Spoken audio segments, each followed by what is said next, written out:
가고 앉아있네. 네, 별에는 사람들 9호로 시작하겠습니다. 와. 네, 이렇게 박수를 치는 분위기입니다. 네. 툭 하면. 네. 추석은 이번 달인데 우리가 지난달에 달 특집을 이미 하지 않았습니까? 네.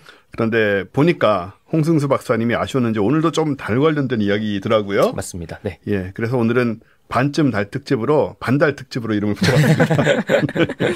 어쨌든 억지로 이렇게 달 얘기를 하는 분위기가 됐고요. 네, 언제나처럼 서울대 물리천문학부 박사후 연구원이신 홍승수 박사님 나오셨고요. 네, 안녕하세요. 그리고 오늘도 전명현 교수님이 안 나오셨습니다. 하도 안 나오시니까 발음도 안 되네. 전멍원이래요. 전명원 교수님 사실은 뭐 과제랑 일이 있으셔가지고 못 나오셨고 게스트로 한국천문연구원 선임연구원이자 UST 교수이신 신재 박사님 나오셨습니다. 네, 반갑습니다. 자, 박사님. 네. 어떤 연구를 주로 하시나요? 네, 저는 이제 슈퍼컴퓨터 활용해가지고, 네, 시뮬레이션 수행해서 이제 은하들이 우주에서 어떻게 생겨나고 어떻게 진화하는지 연구하는 일을 하고 있습니다. 전명현 교수님도 비슷한 거 하시죠? 네, 맞습니다. 그죠? 사실 같은 연구를 한다고 보시면 될 것 같습니다. 네, 그런 거. 아니면은 어쩔 수가 없는데 말하면서 비슷하게 들려서 이렇게 찍어봤는데, 네, 비슷한 연구를 하시는군요. 여하튼 이번에 천문연구원에서 국회의원이 배출되지 않았습니까? 네. 아마 처음이 아닐까 생각이 되는데, 네, 저희 출마하시기 직전에 저희 방송에도 나오셨고, 네. 저희는 저희가 배출했다고 얘기하고 싶지만, 예, 황동화 박사님은 오늘도 열심히 국정활동을 하고 계신 걸 보고 있었고, 분위기는 좋죠, 연구원. 네, 그렇습니다. 저희 천문연구원에서는 이제 황정화 박사님 이제 출마 당선되신 걸 이제 다 너무 환영하는 분위기였고요. 네, 그 전부터 황 박사님이 좀 나서셨으면 좋겠다 이런 생각을 많이 하던 차에 출마하신다고 해서 모두들 한 마음으로 응원했습니다. 네. 제가 황정화 박사님하고 좀 안 적게 됐고, 뭐 비교적 친한 편이거든요. 근데 항상 뵐 때마다 느끼는 게 이 사람은 이렇게 에너지가 떨어지질 않나라는, 항상 표정도 같고, 항상 안정돼 있고, 그리고 하시는 일도 많잖아요. 심지어 애들도 많고. 그렇죠. 근데 에너지가 떨어지거나 막 사람이 피곤하면 짜증도 나고 막 그런 모습을 본 적이 한 번도 없어서 실제로도 그런가요? 네, 그렇습니다. 네. 저런 사람이 정치를 해야 돼. 저는 이제 사람의 능력이 항상 오더가 이렇게 차이가 난다고 생각하는데 저하고는 이제 오더가 한 2개 정도 차이 나는 분이라고 항상 생각하면서 네. 제가 이제 이런 걸 하고 있지만 특히 아시다시피 에너지가 없고 좀 그런 사람이잖아요. 볼 때마다 와 대단하다는 생각을 했는데 결국은 이제 정치 쪽으로 가셔서 좋은 성과 내시기를 또 바라고 있고요. 자, 어쨌든 저희 오늘은 반달 특집이니까 근데 제 오프닝은 달하고 상관없이 하지만은 뭔가 어딘가 달하고 연관된 것 같은 화성. 왜 연관돼 있느냐? 우리가 가야 될 곳이기 때문이죠. 그렇죠. 2순위. 1순위는 달, 사람이 한번 갔지만 너무 옛날이라 다시 한번 가야 되고 화성도 사람이 결국은 가야 될 곳이다. 근데 아마 신재 박사님 모르시겠지만 홍승수 교수님 아시는지 모르겠지만 제가 화성에 대해서는 거의 10년 가까이 방송에서 어마어마하게 많은 얘기를 떠든 경우거든요. 여러분은 다들 아세요. 예, 그리고 음모론, 물론 농담이지만 음모론 같은 얘기들을 굉장히 많이 했고 심지어 그 책을 내므로써 제가 과학 커뮤니케이터를 시작하게 된 케이스라서 화성 문명 이런 얘기입니다. 진지하진 않고요. 패러디입니다. 여하튼 그러다 보니 이제 화성 문명, 화성 생명 이런 얘기를 굉장히 많이 해왔고 그리고 사실 저뿐만 아니고 많은 분들이 화성에는 이제 박테리아라도 나올 법한데 아직도 안 나오고 있는 게 오히려 좀 이상하다는 얘기가 나올 정도로 굉장히 많은 것이 가서 굉장히 많은 것을 탐사해왔다. 근데 이번에 아주 재미있는 흥미로운 상황이 또 하나 있어서 전달을 해드립니다. 일단 지금 보시는 저 사진이 인사이트호예요. 화성의 지질 탐사 착륙선이죠. 2018년 12월에 촬영한 사진을 우리가 데이터를 분석을 했습니다. 저거는 셀카예요, 셀카. 어떻게 찍었는지 정확하게 모르겠는데 아마 뭐 팔을 이렇게 앞으로 뻗어내서 찍었던가 했겠죠. 남이 찍어준 건 아니니까 그건 불가능하니까 이렇게 찍어서 보낸 거고 인사이트는 2018년 11월에 화성 적도 인근의 엘리시움 평원에 착륙을 했고 2022년 12월까지 임무를 수행하고 은퇴를 했습니다. 지금은. 그러니까 지금은 활동을 하고 있지 않지만 이제 그동안 4년 동안 탐사를 하고 보내놓은 데이터를 이제 계속 분석을 하지 않겠습니까? 그러는 과정에서 밝혀진 것이 무엇이냐? 화성 지하의 액체 상태의 물이 어마어마하게 많다는 것입니다.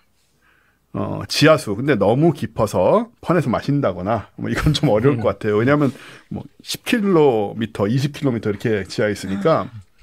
다만 화성에는 옛날에 바다가 있었다는 게 사실 정설이잖아요. 아주 옛날이긴 하지만 보면 이제 사진들 찍은 거 보면은 뭐 퇴적층들도 보이고 여러 가지 뭐 물이 흘러떠는 적인 게 다 있기 때문에 비록 수십억 년 전일망정 바다가 있었다라고 짐작이 되고 그때는 지구와 좀 유사한 환경이었을 수 있다라는 게 지금 정설이고 저는 그리고 당연히 저의 태양계한 댁에서는 그게 수만 년 전까지 그랬고 대파국으로 문명이 멸망하면서 바다도 사라졌다는 식의 얘기를 했죠. 다들 아시죠, 여러분? 그리고 과학적 사실이 아니란 것도 늘 강조하고 있습니다. 여하튼 근데 이 물이 이제 여러 가지 이유가 있었어요. 어디로 다 갔는가? 결국 뭐 증발했다라는 게 가장 이제 흔하게 생각할 수 있는 거잖아요. 대기가 없어졌으니까 거의. 그래서 뭐 자기장도 사라지고.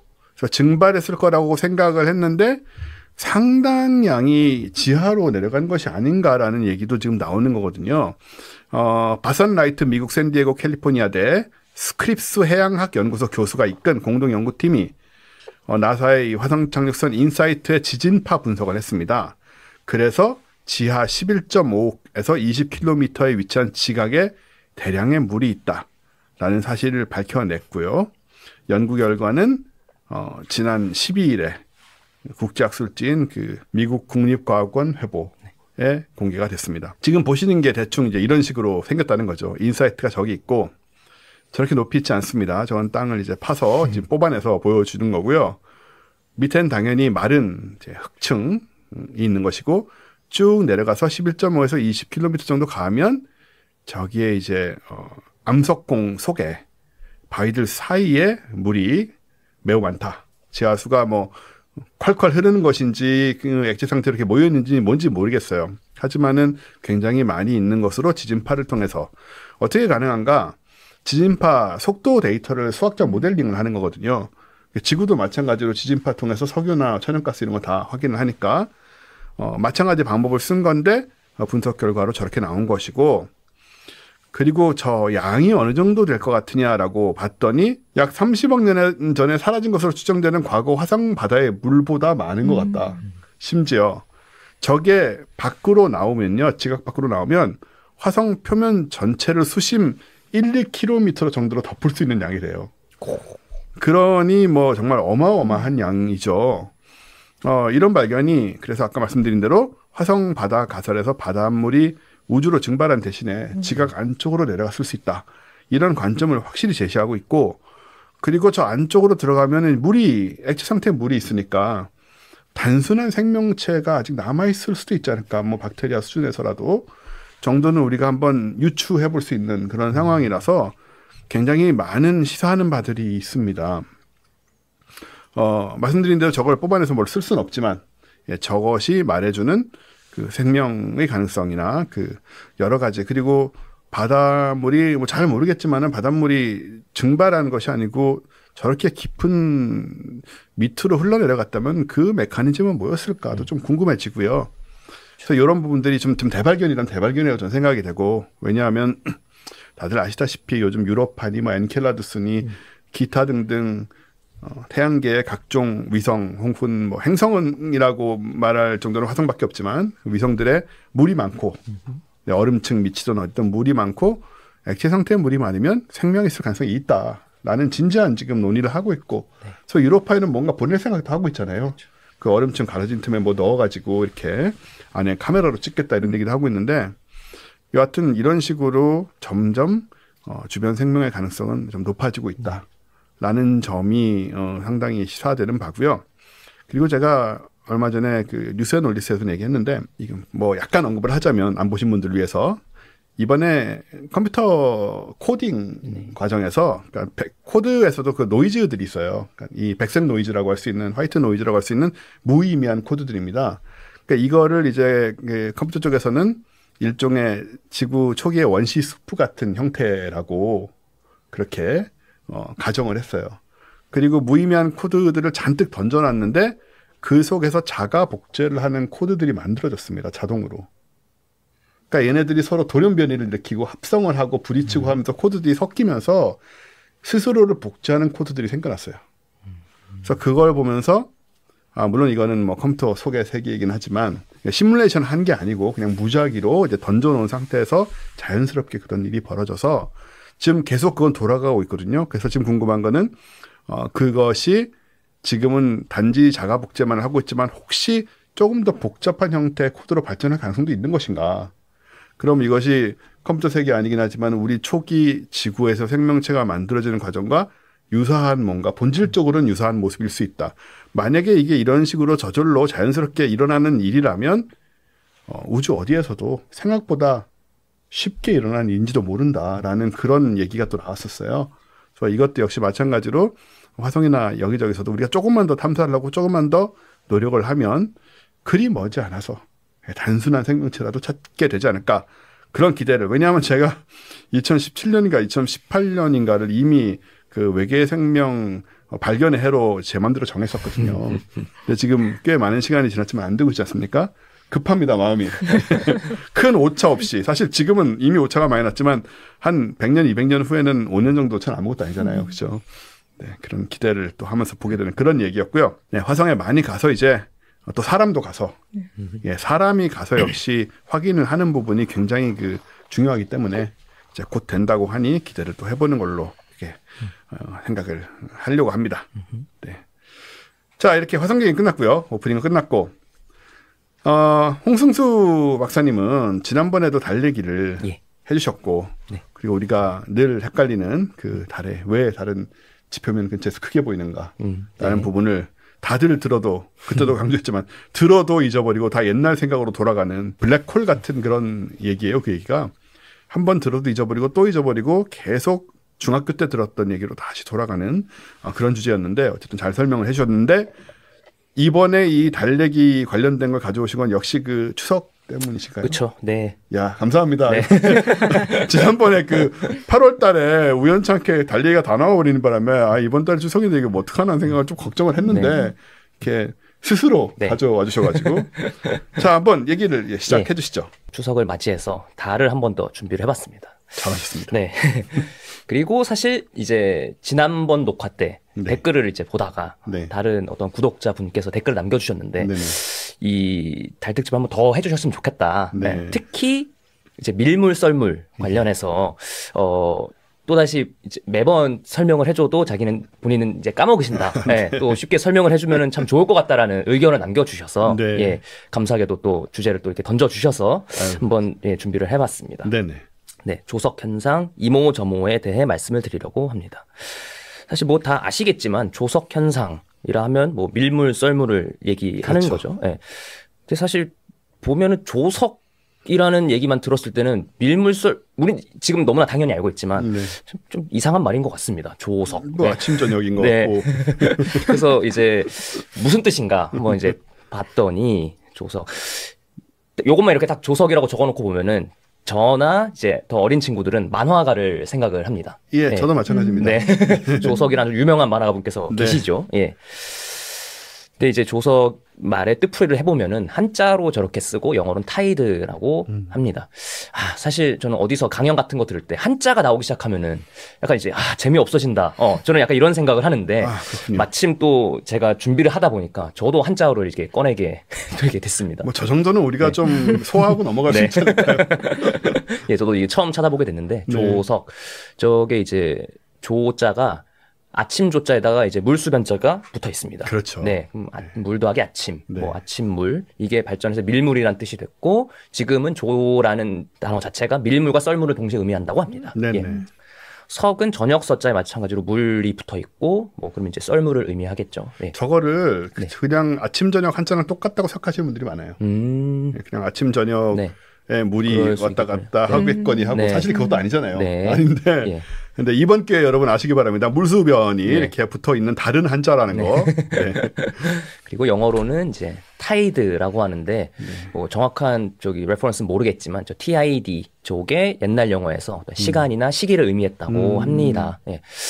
그래서 옛날부터 이 조석 현상, 밀물 썰물 현상에 대해서 알고 있었겠죠, 사람들이. 네. 그리고 이게 주기적으로 반복이 되는 현상이고, 마침 또 주기가 뭐 12시간 내외 정도 되다 보니까, 그래서 이제 아침 저녁을 어떤 그 인지를 하는 어떤 기준점이 되지 않았을까 생각을 합니다. 그래서 한자어가 저렇게 되지 않았나 생각을 하고, 이렇게 주기적으로 변하는 어떤 현상을 통해서 기반으로 과거의 사람들은 어떤 시간의 흐름을 측정했을 겁니다. 그래서 대표적으로 밀물과 썰물이 있죠. 지금은 이것의 원인이 일단 달의 운동과 관련이 있다는 걸 저희가 잘 이해하고 있고요. 네.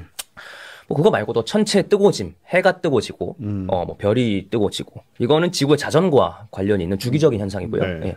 계절의 변화는 지구의 공전이겠죠. 네. 그다음에 또 이제 태양계를 넘어가서 주기적인 어떤 시간 측정을 할 수 있는 소스가 뭐가 있나를 봤을 때 대표적으로 이제 펄사라는 천체가 있습니다. 네. 네. 펄사 그 굉장히 빠르게 자전하는 어떤 그 강한 자기장을 내뿜는 천체로 알려져 있고, 어떤 우주를 관측하는 데 있어서 아주 정밀한 시간 측정의 도구로서 사용이 되고 있습니다. 참고로 그건 정말 여담인데요. 두 분 서해안으로 해수욕 가보신 적 있으세요? 서해안으로 그럼요. 네. 서해안은 시간 잘못 가면은 물이 없잖아요. 네. 빠져나가가지고 예. 갯벌로 빠져나가서 저는 작년인가 처음 가봤거든요. 네. 원래 이제 어릴 땐 부산 살았고 처음 갔는데 그 생각 전혀 안 하고 갔어요. 근데 물이 없는 거예요. 네. 갯벌밖에 없고, 그리고 물이 없으니까는 그 사람들이 바다에 못 들어가니까는 무슨 그 풍선 같은 걸로 거대한 풀장을 만들어가지고 그걸 영업을 하고 있더라고요. 거기서 놀다 왔어요. 해수욕장에 가셨는데. 네, 그래서 이거를 확인을 하고 와야 되는데 물때를 예. 이게 그러니까 항상 듣는 거잖아요. 서해는 조수 간만에 차가 네. 크다, 네. 뻘이 많이 생기고 이런 얘기를 들은 건 들은 거고, 제가 해수욕 가는 것과 이게 일치가 안 된 거죠, 두 개가. 네. 가서 그래서 황당한 경험을 하고 온 기억이 있는데. 뭐 여러분이 설마 뭐 이 나이 먹도록 그런 실수를 하지 않겠지만 저는 이 나이 먹도록 그런 실수를 했다는 사실을 말씀을 드리고, 낚시를 하셨다면 그 물대표를 더 낚시꾼들께서 다 가지고 계시지 않습니까? 그렇군요. 네. 낚시를 하셨다면 조기를 잡으시고 네. 뻘에 들어가는 건 너무 힘들다고 해서 제 체력이 하겠습니까 그걸? 예, 그래서 요 주기적인 현상의 대표적인 예가 밀물 썰물이고, 그러게요. 예, 이게 이제 천문학의 발전과 아주 밀접한 연관이 있었다라는 사실을 또 말씀을 드리고 싶습니다. 네. 지금은 우리가 달에 의한 중력이 밀물 썰물의 어떤 핵심 이유다라는 걸 잘 이해하고 있죠. 그래서 달을 바라보는 면은 달의 인력 때문에 이제 물이 부풀어 오르니까 이제 밀물이 생긴다. 그래서 빨간 부분에 우리가 관측자가 있을 때는 뭐 물이 높은 밀물이고, 지구가 자전을 해서 이제 돌아가게 되면은 저기 이제 썰물이 된다. 네. 물이 밑으로 이렇게 빠져나가는 것 같이. 그렇죠. 네. 뭐 요까지는 이제 이해할 수 있고, 네네. 중고등학교 과학 과정에서도 이제 다 배우는 얘기가 되겠습니다. 네. 하지만 많은 경우에 굉장히 헷갈려하는 게 그게 썰물이고, 이제 달 쪽은 달을 바라보는 면은 달의 인력에 의해서 물이 끌려 나가는 건 알겠어. 근데 네. 저 반대편은 왜 끌려 나가냐? 네. 더 빠져야 될 것 같기도 한데, 그죠? 그렇죠. 달이 저쪽에 있으니까 뭐 마찬가지로 끌려 나가야 될 것 같아요. 바다가 없어지고 그냥. 네. 그래야 될 것 같은데 왜 저쪽이 부푸는지 이게 참 직관적으로 이해하기가 쉽지 않은 현상입니다. 네. 물론 이제 고등학교 과정에서 과학 과정에서 배우긴 하죠. 네. 원심력에 의해서 뭐 이제 뭐 다 간다. 근데 저는 되게 와닿지 않은 설명이었고, 네. 그래서 많은 분들이 헷갈려 하십니다. 그래서 오늘은 요 이제 달의 반대편 부분. 네. 저 부분이 왜 저렇게 마찬가지로 부푸는지에 대해서 좀 말씀을 드리려고 합니다. 아주 좋은 얘기입니다. 네. 저거를 이해하는 데 있어서 이 만유인력의 법칙, 아주 유명하죠. 뉴턴이 발견했다는 만유인력의 법칙. 예. 요것만 잘 이해하고 있으면은 사실은 저 현상을 이해하는데 뭐 어렵지 않습니다. 이것이 의미하는 바는 저 질량 M1과 M2라는 질량을 가진 두 물체가 있을 때 그 두 물체에 작용하는 만유인력, 서로 끌어당기는 힘은 저렇게 이제 수식적으로 표현이 된다는 얘기고, 이 식이 의미하는 바는 서로가 서로를 끌어당긴다. 그리고 질량이 클수록 끌어당기는 힘이 세진다. 마지막으로 거리가 멀수록 서로 끌어당기는 힘이 급격히 약해진다. 라는 뜻입니다. 거리의 제곱의 반비례. 거리의 제곱의 반비례하기 때문이죠. 그래서 요 개념을 잘 이제 체득을 하고 계신다면, 이해를 하고 계신다면, 이제 밀물 썰물 현상을 어렵지 않게 이해하실 수 있을 것입니다.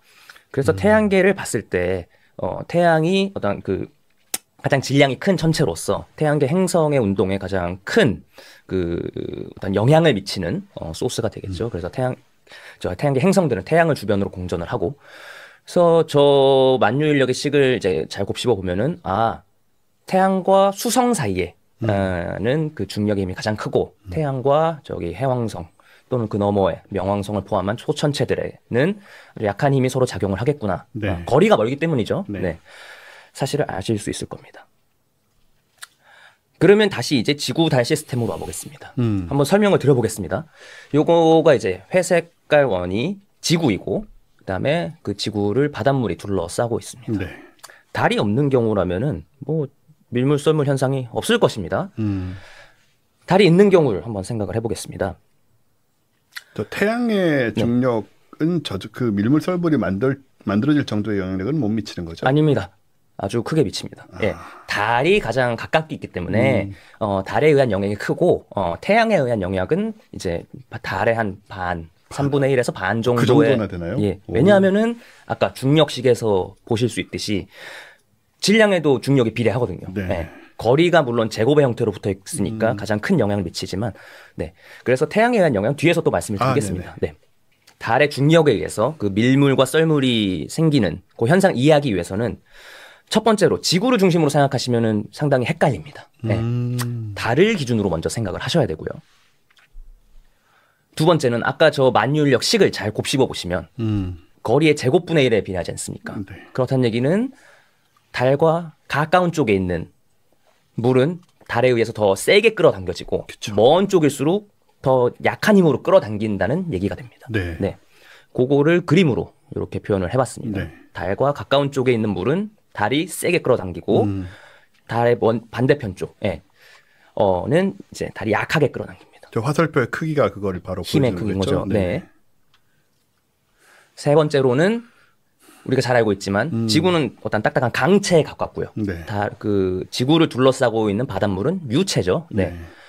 그렇기 때문에 지구는 상대적으로 이 중력에서 모양이 변형되지 않고 보시다시피 바닷물은 이제 모양이 변하게 됩니다. 네. 따라서 그림에서 보시면 바닷물, 달하고 가까운 쪽은 바닷물이 많이 끌려 나가고, 네. 그 지구를 기준으로 달 반대편 쪽은 바닷물이 역시 끌어당겨지긴 하지만 더 약한 힘으로 끌어당겨집니다. 네네. 마찬가지로 지구 역시 달에 의해서 끌어당겨집니다. 하지만 어느 중간 정도의 힘으로 끌어당겨지겠죠. 네. 네. 그렇기 때문에 저 지구를 기준으로 이제 생각을 해보면 저 화살표의 어떤 상대적인 크기의 차이가 다음과 같이, 한쪽은 지구를 기준으로 생각하는 겁니다. 이제 네.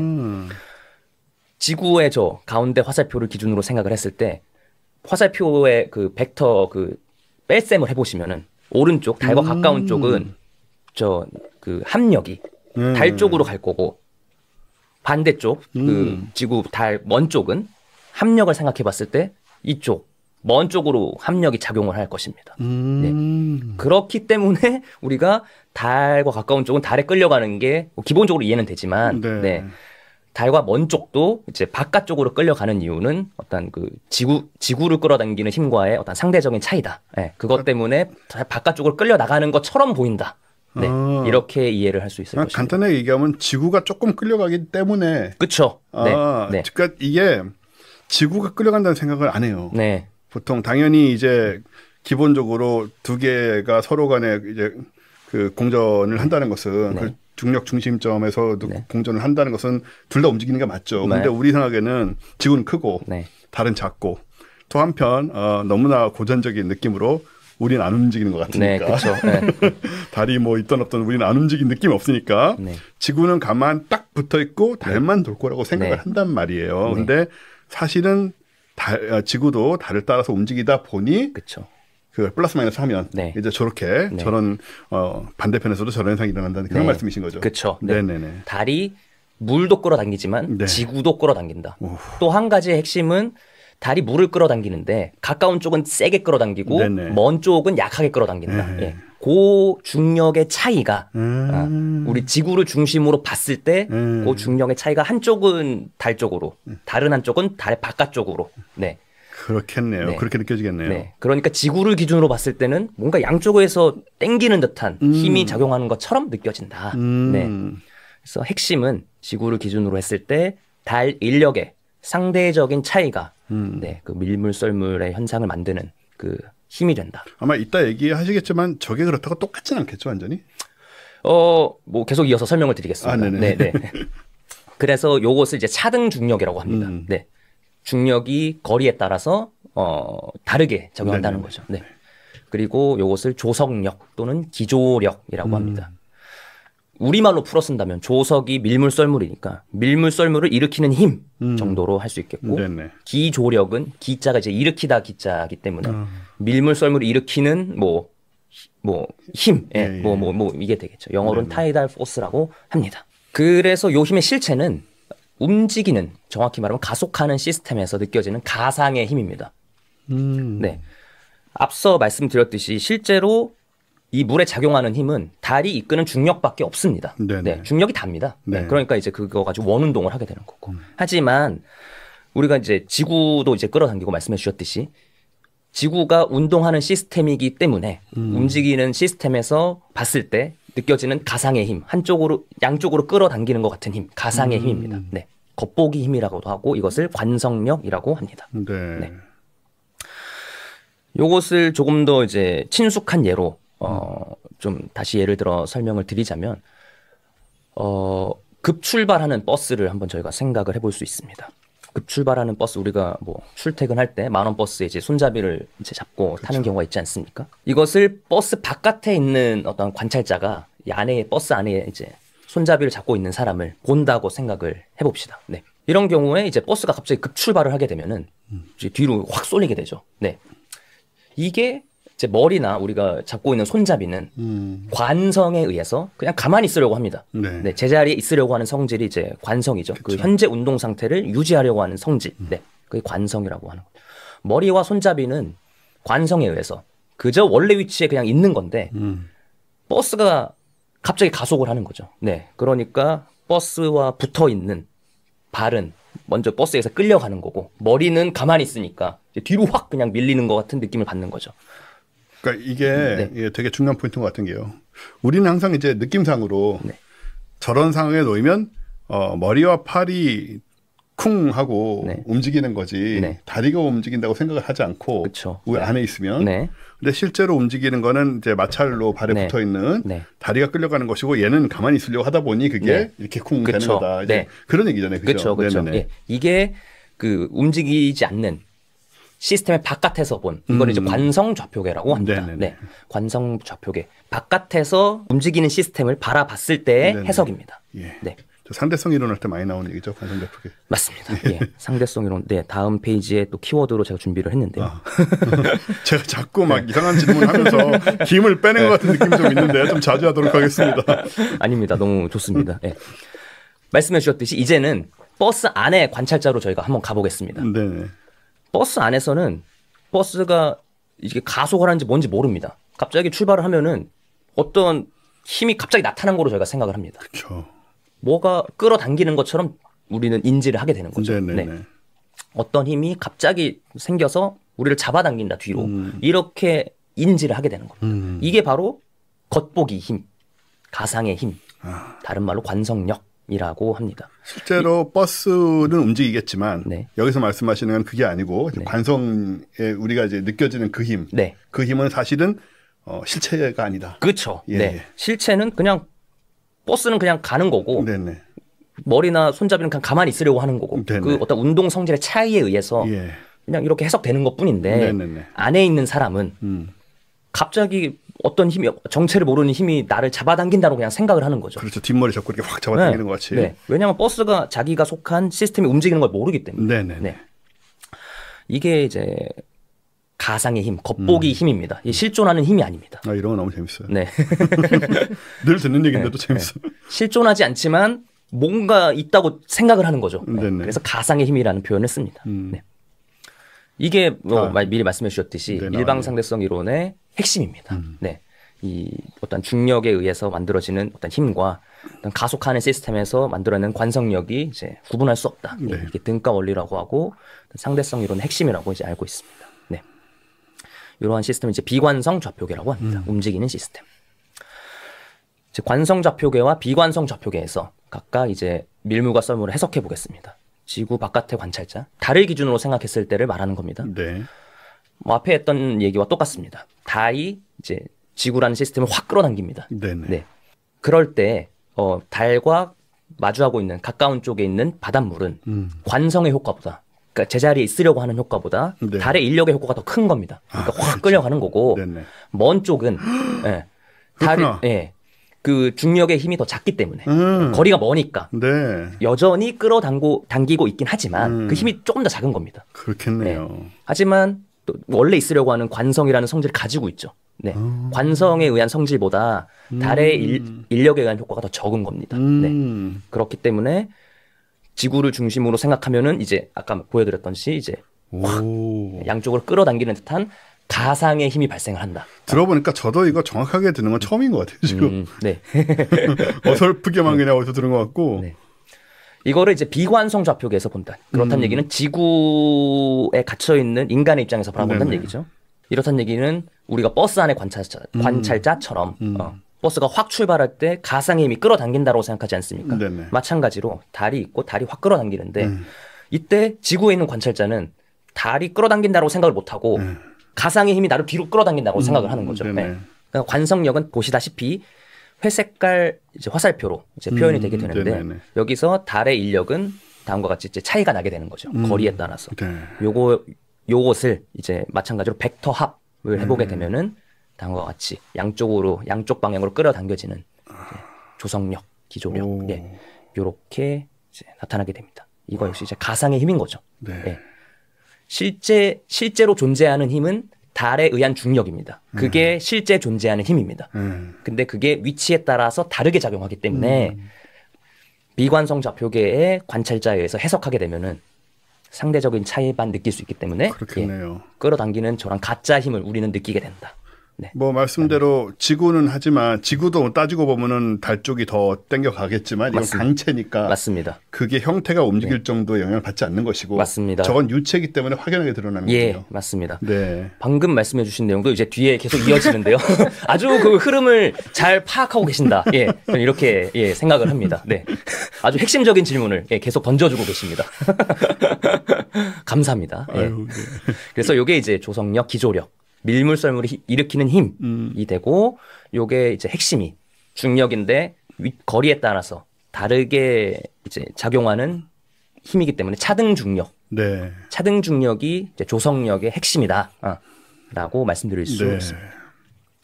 이야. 그래서 물리 현상은 같습니다. 달을 기준으로 보나 지구를 기준으로 보나 바닷물이 뚱뚱해지는 뚱뚱해지는 요 현상은 물리 현상은 같습니다. 하지만 우리가 어디를 기준으로 해석하느냐, 관찰하느냐에 따라서 다르게 해석될 뿐입니다. 네. 관성 좌표계에서 볼 때는 그냥 이쪽도 끌어당기고 저쪽도 끌어당기는데 그 힘이 차이가 나니까 그게 다다. 이게 관성 좌표계에서 해석이고 네. 비관성 좌표계에서는 뭔가 가짜 힘, 관성력이 작용을 해서 이게 결국은 끌어당겨진다. 이렇게 해석을 하게 되는 거죠. 그렇군요. 이게 바로 상대성 이론이겠죠. 다시 말하면 왼쪽으로 이 그림에서 저 왼쪽으로 끌어다니는 힘은 존재하지 않는데 존재하는 것처럼 우리가 인식하게 되고 그쵸. 예, 그렇게 보인다. 네. 왜냐하면 우리는 가속하는 시스템이 있기 때문에. 네. 그래서 이거는 비단 물리 현상에 국한된 것은 아닌 것 같습니다. 네. 어떤 현상은 똑같습니다. 뭐 우리 어떤 자연 현상뿐만 아니라 인간관계에서도 다양한 현상들이 있을 텐데 이것을 어느 관찰자 입장에서 보느냐에 따라서 이제 해석이 많이 달라지지 않습니까? 네. 그 썸 타고 뭐 이런 것과 관련돼서 재미있는 굉장히 비슷한 그 그림을 만들어 볼 수 있을 것 같아요. 네. 그런 어떤 남녀간의 그 연애도 그렇고 사랑 관계도 그렇고 아니면 뭐 정치판도 그렇고 언론도 그렇고 예. 그 어떤 현상은 같지만 누구를 누구를 기준으로 해석하느냐에 따라서 예. 다양한 해석이 나올 수 있을 것 같습니다. 예. 시사하는 바가 큰 것 같습니다. 네. 또 이모저모를 좀 본다면 밀물에서 그 다음 밀물까지 걸리는 시간 지구가 또 자전을 하지 않습니까? 그러니까 저게 항상 일정하면은 예를 들어서 밤에만 썰물이고 네. 낮에만 밀물이면 수영장 문제가 해수욕장 문제가 없지 않습니까? 네. 그 아침 8시에 가면 항상 밀물이고 밤 8시까지 계속 있어지고 근데 그게 아니니까 문제가 생기는 건데. 맞습니다. 그래서 달이 저기 있을 때 달에 의해서 기조력이 발생을 해서 이렇게 부풀지 않습니까? 네. 이 상태에서 지구가 자전을 합니다. 네. 그렇죠. 지구가 자전을 하는데 지구가 자전을 하는 동안에 달이 그동안 공전을 또 합니다. 그렇죠. 만약에 달이 공전을 안 하면은 그냥 12시간에 한 번씩 올 텐데 네. 자전하는 동안에 달이 그만큼 또 공전하니까 그만큼 또 더 돌아줘야 되는 겁니다. 그렇죠. 네. 그러니까 이제 12시간에 조금 더 이제 시간이 추가가 되어서 그래서 이제 밀물에서 다음 밀물이 오는 데는 뭐 12시간 한 25분 정도 뭐 시간이 걸린다라고 합니다. 저것도 진짜 복불복이더라고요. 예를 들어서 이제 어제 8시에 만약에 밀물이 이제 온다. 그러면은 한동안은 계속 낮에 이제 해수욕장에 물이 있고 근데 저게 결국은 뒤집어지기 시작을 하잖아요. 나중에는. 그럼 오후 4시까지는 이제 물이 없고 해수욕장에 뭐 이런 상황 마침 그때 가면 이제 그날은 공치고 뭐 이런 상황들이 생기기 때문에 사실 저게 12시간만 딱 25분 참 아깝지 않습니까? 저차이 때문에 우리가 그 혼란을 겪어야 된다는 거. 25분이 쌓이다 보면 이제 미뤄지는 거죠. 그리고 아까 또 중요한 포인트를 집어주셨는데 지구가 강체니까 뭐 이제 안 움직일 거라고 제 생각을 하셨는데 지구 자체도 기조력에 영향을 받습니다. 그래서 마치 찰흙 반죽과 비슷합니다.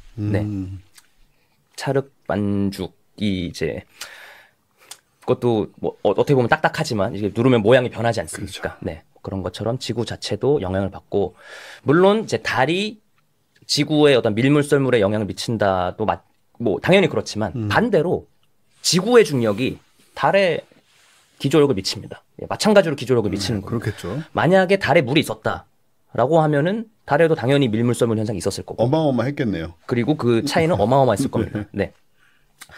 그리고 마찬가지로 달도 강체긴 하지만 찰흙 반죽과 같아서 지구의 기조력에 의해서 영향을 이제 받는 거죠. 조석 현상에 미치는 또 다른 요인으로 달의 타원 궤도가 있습니다. 또 원궤도로 도는 게 아니라 타원 궤도로 돌지 않습니까? 그래서 달이 가까이 위치할 때가 있고 멀리 위치할 때가 있고. 차이가 많이 나나요 그때도? 밀물썰물이? 뭐 그렇게 크진 않지만 어떤 영향이 있을 겁니다. 그렇겠죠. 당연히 뭐 몇 미터씩 되진 않겠지만. 그래서 달이 가까이 위치할 때는 그 밀물썰물의 저 크기의 차이가 크고 멀리 위치할 때는 작아지고. 이런 것도 있고 만약에 달이 더 가까워진다면 달이 더 지구 주위를 가까이 돌았다면 어땠을까를 상상해 볼 수 있지 않습니까? 그러면은 지구에 미치는 그 기조력이 훨씬 더 컸을 겁니다. 그렇겠죠. 또는 똑같은 얘기지만 지구가 달에 미치는 기조력의 세계도 컸을 겁니다. 그래서 기조력의 크기가 커지다 보면은 이 강체지만 그 어떤 지구로부터 가까운 달의 표면과 지구로부터 먼 쪽의 달의 표면에 미치는 지구의 중력이 달라지는 거죠. 그렇겠죠. 그러니까 이 강체지만 이것마저 깨버리는 겁니다. 확 찢어지는 겁니다. 그 찢어지는 그 경계선을 우리가 어떠한 천체 로슈 한계라고 합니다. 그렇죠. 요거는 천문학에서도 굉장히 많이 나오는 개념이고, 그래서 토성의 고리, 그 행성들이 고리를 가지고 있지 않습니까? 그곳의 어떤 기원에 관해서도 뭐 이러한 썰이 가장 그 가능성이 높은 시나리오입니다. 토성이 그 중력이 어마어마한데 그 토성이 가지는 그 로슈 한계 안으로 어떤 소행성들이나 위성이 진입을 하게 되면은 걔네들이 다 잘게 쪼개집니다. 그것들이 모여서 이제 일단 그 토성의 고리를 만들었다고 생각이 되어지고 있고요. 마찬가지로 블랙홀. 그렇죠. 중력이 센 천체이지 않습니까? 블랙홀에 이제 인간이 예를 들어 빨려 들어간다. 그럴 때마다 이제 나오는 설명이 뭐 스파게티처럼 이렇게 쫙 찢어진다라고 하는데 저는 예전에 이해를 못했습니다. 아니 블랙홀은 그냥 중력이 셀 뿐인데 왜 인간의 몸이 찢어진다고 하는 건가? 그냥 빨리 빨려 들어가면은 그게 닿을 것 같은데 왜 찢어지지? 라고 생각을 했는데 그게 이제 이런 기조력 때문이었던 겁니다. 조성력. 블랙홀에 들어갈 때 사람의 발에 미치는 중력과 머리에 미치는 중력의 차이가 엄청 큰 거죠. 이 키만큼의 거리 차이로도 엄청나게 큰 중력의 차이가 발생을 하는 거죠. 그러니까 이제 사람 입장에서는 찢어지는 듯한 그런 걸 느끼게 되는 거고. 악몽 같은 상황인데 뭐 우리가 겪을 일은 없을 것 같고요. 그럼요. 설마하니. 그래서 이런 얘기를 드리고 싶고. 그러면 처음에 우리가 달이 생겨날 때 요즘은 그 다른 천체가 와서 부딪혀가지고 네. 달이 이제 지구랑 막 떡지면서 네. 두 개가 뜯어지고 붙어지고 막 이러면서 생겨났다고 하는데 그때 파편들이 로슈 한 개 안에만 있었다면 네. 달이 만들어지지 못했겠네요, 그죠? 밖으로 더 튀어나갔으니까 만들어진 거 아닐까요? 뭐 잘 모르겠습니다. 제가 여기서 그냥 뇌피셜론 그럴듯한 얘기 같아서 한번 해봤는데 예, 조심해서 말해야 될 것 같아서 함부로 답을 못 드리겠습니다. 예, 그냥 저 제어인 뇌피셜이었고 네, 여기 얘기를 통해서 한번 생각해 본 거였는데 넘어가겠습니다. 오히려 이런 궤도나 뭐 이런 문제는 또 인공위성을 하시거나 아니면 좀 더 천체역학을 하시는 분들이 조금 더 잘 설명해 주실 수 있을 것 같고 다음에 바쁜 황정화 의원님 불러가지고 물어봐야 국회의원 됐다가 안 나오면 안 되지. 또는 이광환 박사님이나 이광환 박사님은 뭐 됐고요. 높으신 분 모시려고요.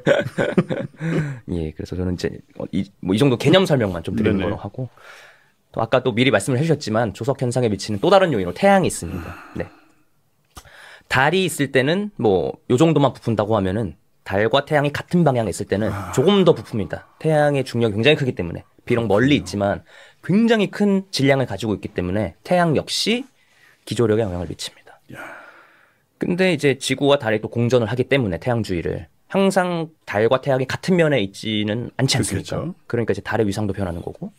그래서 태양이 달과 90도 각도로 있다. 즉 반달의 어떠한 그 페이즈다라고 했을 때는 저 밀물과 썰물의 높이 차가 줄어들 겁니다. 네. 그것도 다 복잡한 계산이 필요하네요. 굉장히 복잡하죠. 네. 그럼 또 여기서 한 가지 알 수 있는 거는 지구 역시 태양을 타원 궤도로 돌기 때문에 태양의 거리도 달라지지 않습니까? 그러니까 달도 타원 궤도로 돌아서 달의 거리도 변하고. 그렇네요. 지구도 태양을 타원 궤도로 도니까 태양과의 거리도 변하고. 근데 기조력은 달과 태양의 어떠한 합력에 의해서 발생을 하고 굉장히 복잡한 현상입니다. 네. 또 한 가지 고려해야 될 것은 이 달이 공전하는 평면과 지구가 태양을 공전하는 평면이 일치하지가 않습니다. 맞다. 네. 그러니까 태양이 달과 일직선상에 있을 수도 있지만 이게 달하고 약간 그 옵셋을 두고 위치할 수도 있는 거죠. 그렇죠. 네. 일직선상에 위치하면은 이제 지난번 보러 가셨던 개기일식이 일어나는 거고. 그렇죠. 네. 그때가 아마 그 타이드는 가장 크게 맞습니다. 개기일식 때가 가장 크게 일어난다고 합니다. 네. 그래서 이러한 어떤 황도면과 백도면의 불일치도 이 조석 현상을 조금 더 복잡하게 만드는 요인이고요. 네. 그래서 이제 굉장히 복잡한 현상이다.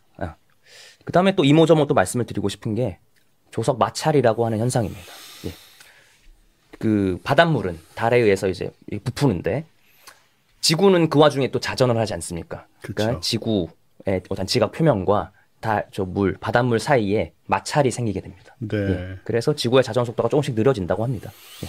그래서 과거에는 지구의 자전 속도 조금 더 빨랐다. 자전 속도가. 네.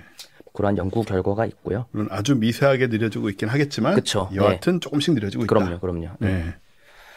그 다음에 이제 조석 고정이라는 현상도 있습니다. 좀 그림을 과장해서 그렸는데 이제 달이 지구에 기조력을 미치지 않습니까? 네. 또는 반대로 생각하면은 지구가 달에 기조력을 미치지 않습니까? 네. 그래서 달도 이제 저런 모양으로 이제 럭비공처럼 부풀었을 겁니다. 네네. 네. 근데 그 상태에서 공전을 하게 되면은 축하고 안 맞지 않습니까? 그렇죠. 네. 중력에서 이제 부풀었는데 찌그러졌는데 네네네. 이게 자전을 합니다. 네. 그러면은 이제 저 방향으로 돌림 힘이 생기게 됩니다. 토크라고 하는데. 네. 그렇네요. 이제 모양이 저렇게 찌그러졌는데 저 상태에서 자전을 해요. 예. 그러면은 여기서는 이제 달로 표현했지만 달이 계속 중력을 미치고 있기 때문에 저런 토크가 생기게 되고 그렇다는 얘기는 저게 쌓이다 보면은 결국은 이제 자전이 점점 느려지면서 자전 속도와 공전 속도가 일치하게 되는 동주기 자전 현상을 만들게 됩니다. 그래서 우리가 달의 앞면만을 계속 보지 않습니까? 네네. 그거의 이유로 달이 이제 자전 속도와 공전 속도가 같기 때문이다. 그렇죠. 라는 얘기가 이제 있지 않습니까? 그게 저것 때문에 그런 건가요? 그게 저것 때문입니다. 예. 지구의 기조력으로 인해서, 지구의 조석력으로 인해서 옛날에 이미 달은 조석 고정이 된 겁니다. 아마 옛날에는 달의 뒷면도 볼 수 있었을 겁니다. 예. 네. 그런데 지구가 달에 미치는 기조력의 세계가 굉장히 크기 때문에 이 조석 고정 현상이 아주 옛날에 일어나서 그 달의 자전 속도와 공전 속도가 일치하게 되는. 그 톱니바퀴처럼 거의 맞물리는 보이지 않는 계속 저 돌림 힘이 작용하고 있기 때문에. 네. 야. 그래서 이제 우리가 달의 앞면만을 계속 볼 수 있게 되는 그 원인이다. 조석 고정 현상이. 네. 참고로 제 태양계 연대기에서는 그 저희가 달의 안면만을 보는 이유가 달이 인공물이기 때문이거든요. 이런 얘기예요. 네. 근데 그 책은 제가 다 써놓고 뒤에 이거 사실이 아닙니다라고 다 써놨어요. 그럼에도 불구하고 여전히 믿는 분들이 계셔서 제가 사회적인 무리를 일으킨 게 아닌가 하는 생각이 좀 들긴 하는데, 네, 아니라고 지금 또 들으셨습니다. 저렇게. 그리고 저런 현상은 사실은 무수히 많은 천체에서 당연히 벌어지고 있겠죠. 네, 네. 그리고 외계 행성이나 태양계 행성에도 이제 태양계 행성에 마찬가지로 기조력을 미치고, 네. 그래서 뭐 정확한 제가 숫자 값은 기억은 못 하고 있긴 하지만 뭐 수성이나 금성 자전 주기와 공전 주기가 어느 정도 차이가 나는 거로 알고 있는데 시간이 지나면 이제 그 행성들도 마찬가지로 조석 고정이 일어나서 예, 태양에서 봤을 때 항상 수성의 앞면만 보게 되는 그러한 날이 언젠가는 이제 올 거라고 이제 예측이 거의 됩니다. 가까우니까 더 그런 일이 더 강하게 일어나겠죠. 네, 그렇습니다. 그래서 조석 고정 현상이 있습니다. 동주기 자전의 원인입니다. 별의 별게 다 있네 진짜. 네. 그래서 요게 이제 지구와 달 또는 태양계에 일어나는 어떤 조석 현상에 대해서 말씀을 드렸던 거고 조금 더 큰 스케일에서 조석 현상을 봐본다고 하면은 이제 지난번에 나와서 우리 그 은하의 진면목을 바라보는 연구에 대해서 제가 소개를 해드렸었는데 은하 주변에 이제 여러 개 구상성단들이 분포를 하고 있습니다. 그쵸. 구상성단들은 얼기설기 별들이 이제 모여진 어떤 천체를 말하고요. 이러한 경우에 은하도 어떤 큰 질량을 가지고 있고 큰 중력을 행사하는 천체이기 때문에 은하가 구상성단에 중력을 행사하고 있지 않습니까? 그렇겠죠. 그렇다는 얘기는 구상성단 역시 기조력을 받고 있습니다. 우리 은하에 대해서. 네.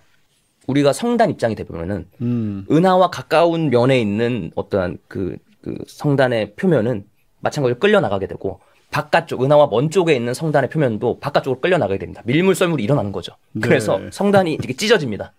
네. 구상성단이 은하의 조성력에 의해서 찢어집니다. 네. 그래서 구상성단을 관측을 해보게 되면은 다음과 같이 이렇게 쭉 와해가 된 어떤 저게 그 모습이군요. 네. 타이달 테일이라고 합니다. 이게 뭐 대단한 게 아니라 밀물썰물이라고 생각하시면 됩니다. 네. 이쪽이 은하에 의해서 이제 쭉 이제 당겨진 부분이고 반대편이 기조력에 의해서 마찬가지로 쭉 끌어당겨진 이제 어떤 모습이다. 그게 이제 시뮬레이션 해보게 되면은 구상성단이 다음과 같이 은하 주변을 이제 궤도 운동을 하는데 은하의 중력에 의해서 이제 운동 방향 뭐 자세한 방향까지는 제가 잘 모르겠지만 은하의 중력에 의해서 앞쪽과 뒤쪽 면에 대해서 기조력이 작용해서 쭉 와해가 된다, 부서진다. 와. 네. 그래서 밀도를 그려보게 되면은 다음과 같이 이제 꼬리처럼 이렇게 쭉 나오게 됩니다. 그래서 은하의 중력에 의해서 성단이 이제 부서지고 와해가 된다. 네. 그리고 이 힘의 원인이 바로 기조력이다. 이렇게 말씀을 드리고 싶고 조금 더 큰 스케일로 가면은 은하끼리의 충돌과 합병에서도 저희가 이제 기조력에 의한 현상들을 볼 수가 있습니다. 충돌하는 은하들의 사진을 보면은 다음과 같이 이제 꼬리가 길게 뻗어 있는 모습들을 많이 볼 수가 있는데 이것도 서로가 서로에게 미치는 밀물 썰물 힘, 조성력에 의해서 끌려가는 겁니다. 쫙 찢어지는 겁니다. 네. 그래서 이제 시뮬레이션 영상을 한번 가져와 봤는데요. 이제 컴퓨터 시뮬레이션 영상입니다. 은하와 은하들이 이제 충돌하는 경우를 이제 컴퓨터 모의 실험을 통해 이제 만들어낸 것입니다. 예, 그래서 다음과 같이 뭐 이거는 우리 은하와 안드로메다 은하가 이제 나중에 충돌하는 경우를 시뮬레이션 해본 건데요. 수십억 년 후에 부딪힌다면서요. 네. 그래서 이게 쭉 가까워지게 되면은 서로가 미치는 중력 때문에 쭉 이게 찢어집니다. 오. 그 저기서 이제 묶이면서 거리가 가까워지니까 조성력도 세지고 그러니까 은하와 은하가 은하의 가까운 쪽만 끌어당겨지는 게 아니라 먼 쪽도 그 가짜 힘, 가상의 힘에 의해서 쭉 끌려당겨진다. 그래서 이러한 조석 꼬리가 생긴다. 타이달 테일이 생긴다. 라는 것을 이제 말씀을 드립니다. 저런 일이 실제로 일어난다니 참 어처구니가 없어요. 네. 오늘 신재 박사님도 뭐 은하, 진화 이런 얘기 하실 거잖아요. 네네. 저거 보니까 뭐 저런 얘기까지 하실지 모르겠지만 뭔가 저런 규모의 맞습니다. 네. 저런 거 보면은 참 나는 왜 살고 있지 않은 생각이 순간적으로 한 번씩 들곤 하는데 여하튼 네. 그래서 이런 은하 충돌 시뮬레이션 뭐 이게 은하 진화와 아주 밀접한 관련이 또 있고요. 이거에 대해서는 이제 이어서 신재 박사님께서 이제 또 자세히 설명해 주시지 않을까 생각을 합니다. 네. 네. 조석력의 핵심은 차등 중력입니다. 거리에 따라서 중력의 크기가 다르다.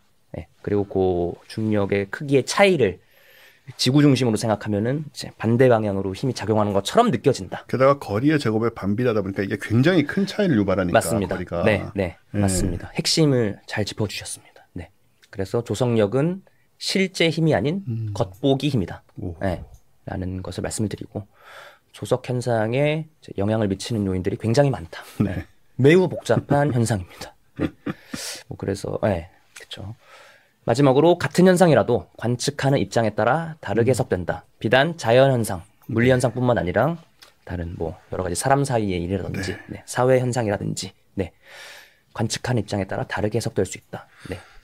요것을 이제 말씀을 드리고 싶습니다. 네, 저 마지막 문장은 특히 뭐 철학, 뭐 인식론 이런 분야에서 되게 중요한 포인트 중에 하나인데 그게 왜 기억나세요? 몇 년 전에 그 파금 흰검, 파검 흰금인가? 드레스, 흰금 파검 드레스 사태가 있었잖아요. 어떤 분들은 그 검색하고 파란색으로 보고 어떤 분들은 흰색하고 금색으로 봤는데 뭘로 보셨어요? 저는 흰색 금색으로 보셨어요? 네. 저는 파란색 검정색으로 봤던 것 같아요. 저도 파란색 검. 그러니까 이게 딱 저거잖아요. 같은 현상이라도 보는 사람에 따라 다르게 해석이 되는데 이제 우리같이 죄송합니다. 우리같이 파검으로 본 사람들은 흰금으로 보인다는 걸 이해하기 굉장히 힘들잖아요. 그러니까 머리로는 생각을 하려고 그래요. 저희가 저 부분이 약간 금색 같은 반짝거림이 있고 저 부분이 약간 희끄무하게 보여서 그런가? 라고 생각은 하지만 실제로 인지가 그렇게 되지 않거든요. 그러니까 이거는 서로가 이성적으로는 합의할 수 있지만 인지적인 측면에서 합의가 안 되는 부분이잖아요. 그래서 저는 그때 방송에서 그런 얘기 한 적이 있는데 인류가 그 아주 대규모 차원에서 서로가 어떤 같은 뭐 산물이 됐든 현상이 됐든을 완전히 다르게 인식할 수 있는 것을 증명한 인류 문명 최초의 사건이다 이게. 왜냐하면 그 전에는 그렇게 거대한 규모로 확인할 방법이 없었어요. 그때 뭐 트위터 이런 것 때문에 정말 수천만 명, 수억 명이 그걸 보고 서로 의견을 냈잖아요. 우리가 옛날에는 그냥 주변에 있는 사람들하고 야 저게 무슨 흰금이야 이렇게 얘기할 수 있었겠지만 그때는 정말 대규모로 사실은 저는 이게 실험이 됐다고 생각을 해요. 그래서 너무나 다르게 볼 수밖에 없고 이거를 우리가 확인한 부분을 통해서 좀 배울 게 있다는 거죠. 얼마나 다르게 해석할 수 있고 때로는 이것을 정말 서로에게 납득시키기 너무 어렵다라는 한계가 있는 것들이 있다라는 거. 그럼 그거는 한계가 있다라고 받아들여야지 그건 아니다라고 계속 가기 시작하면 결국은 상황에 따라서는 이게 정말 극심한 갈등이 되는 경우도 있으니까 또 뭐 지금 우리나라도 그렇지만 전 세계적으로 다 그 방향으로 좀 가는 게 아닌가 하는 솔직히 좀 우려가 저희가 방송에서 사회 얘기 거의 안 합니다만은 요즘은 뭐 전쟁도 너무 많고 하다 보니까 좀 그런 걱정이 좀 들고요. 네. 그런 관점에서 물론 이 조석 현상 그 직접적으로 관련은 없지만 그 부분하고 저런 쪽도 한번 생각을 해봤으면 좋겠고 여하튼 오늘로써 우리는 막 자꾸 무슨 원심력, 구심력 이런 그 내용도 잘 모르면서 그런 식으로만 답하려고 하지 말고 조석 현상이라는 것은 이렇게 생겨나는 것이고 생각보다 복잡하고 차등 중력, 차등 중력이란 게 굉장히 중요한 포인트. 어째서 달의 반대편에서도 같은 크기의 밀물이 일어나는가. 이런 것들을 다 우리가 배웠으니까 이제 여러분 이거 한번 보시고 이런 거야말로 여러분 그 어린 자녀 혹은 손주 등이 우리 나이 이제 손주들이 있으니까요. 전 아니에요. 근데 저 주변에 사람들이 있어요. 그런 애들이 이제 물어보기 쉬운 질문이잖아요. 그랬을 때 이걸 조금 단순화시켜서 설명을 해주면 이번 추석 때 애들이 왔을 때 뭔가 질문을 했을 때 다 꿀먹은 멍어리처럼 잊지 마시고 달에 대해서 지난번에 그 우리 어째서 그 지표면 근처에서 달이 크게 보이는가 그것과 이것 정도는 추석 때 설명하면서 좀 아는 척하는 그런 기회가 되시길 바라고요.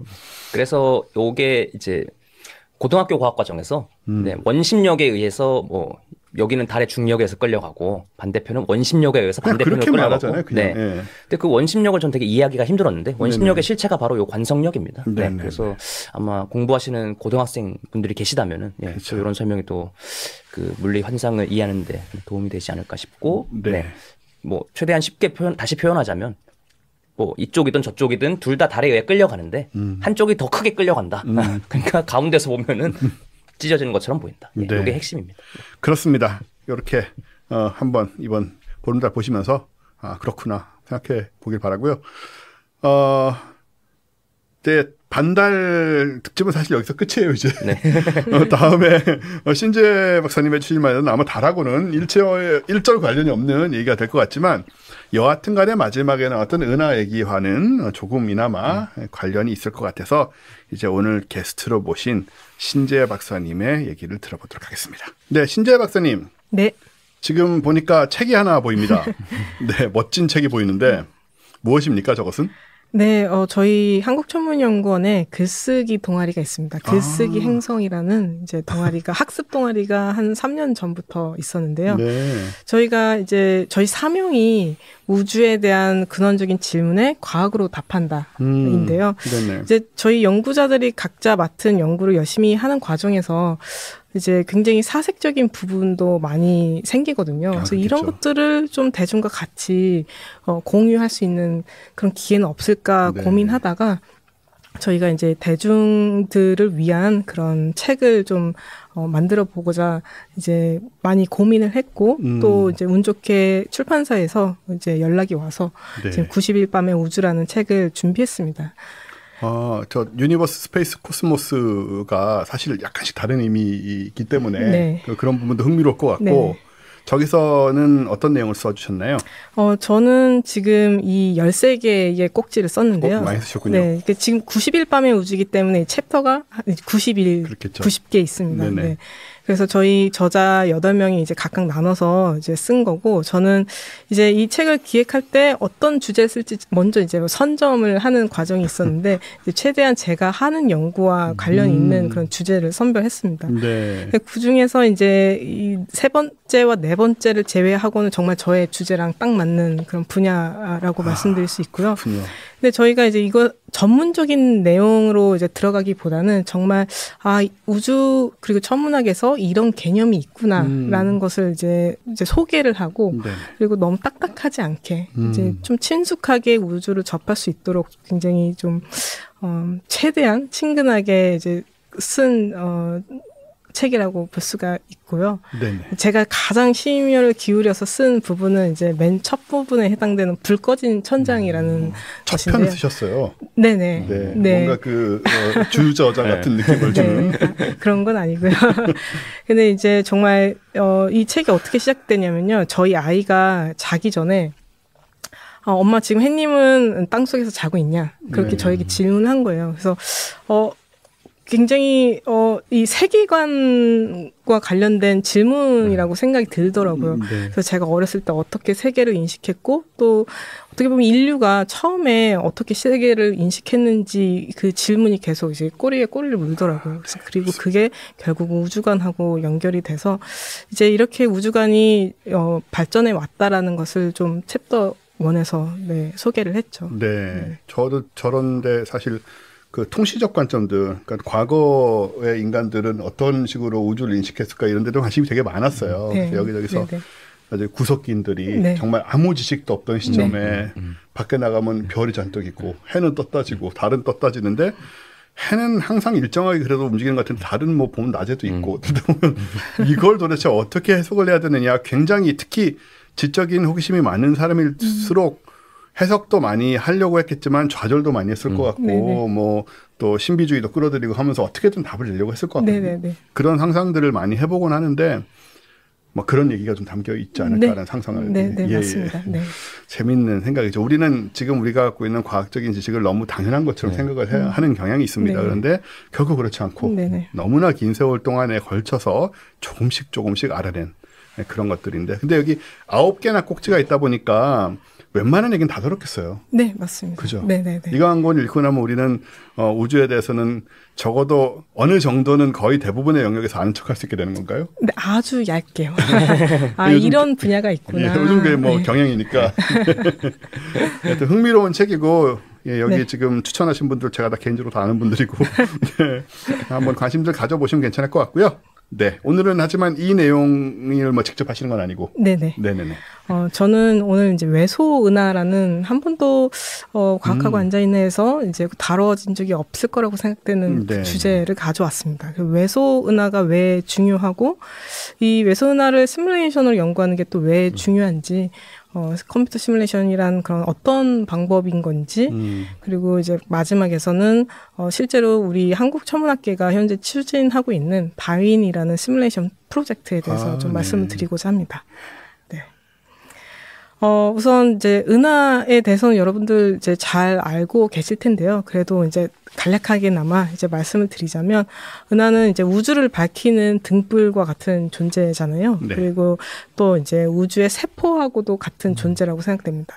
이런 은하가 우주에는 수천억 개가 있고 또 은하 안에는 별이 수백 개 있잖아요. 그래서 이 모든 천체들의 보금자리가 이제 은하이기 때문에 굉장히 우주에서는 중요한 천체 집단이라고 볼 수가 있습니다.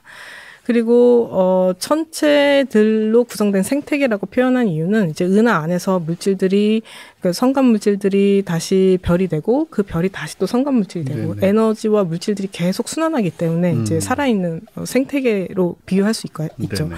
그래서 생태계로 비유한 순간부터 얘네들은 이제 어떤 캐릭터를 갖고 있는 마치 그 포켓몬스터에 이제 나오는 그런 다양한 캐릭터들처럼 이제 느껴지기도 하는데요. 근데 이런 은하들이 뭐 서로 이제 상호작용을 통해서 이제 새로운 은하가 되고 또 캐릭터도 바뀌게 됩니다. 그러니까 태어난 순간부터 캐릭터가 그대로 유지되는 게 아니라 포켓몬에서도 이제 진화를 하잖아요. 그렇죠. 그래서 은하들도 이런 진화를 겪게 된다.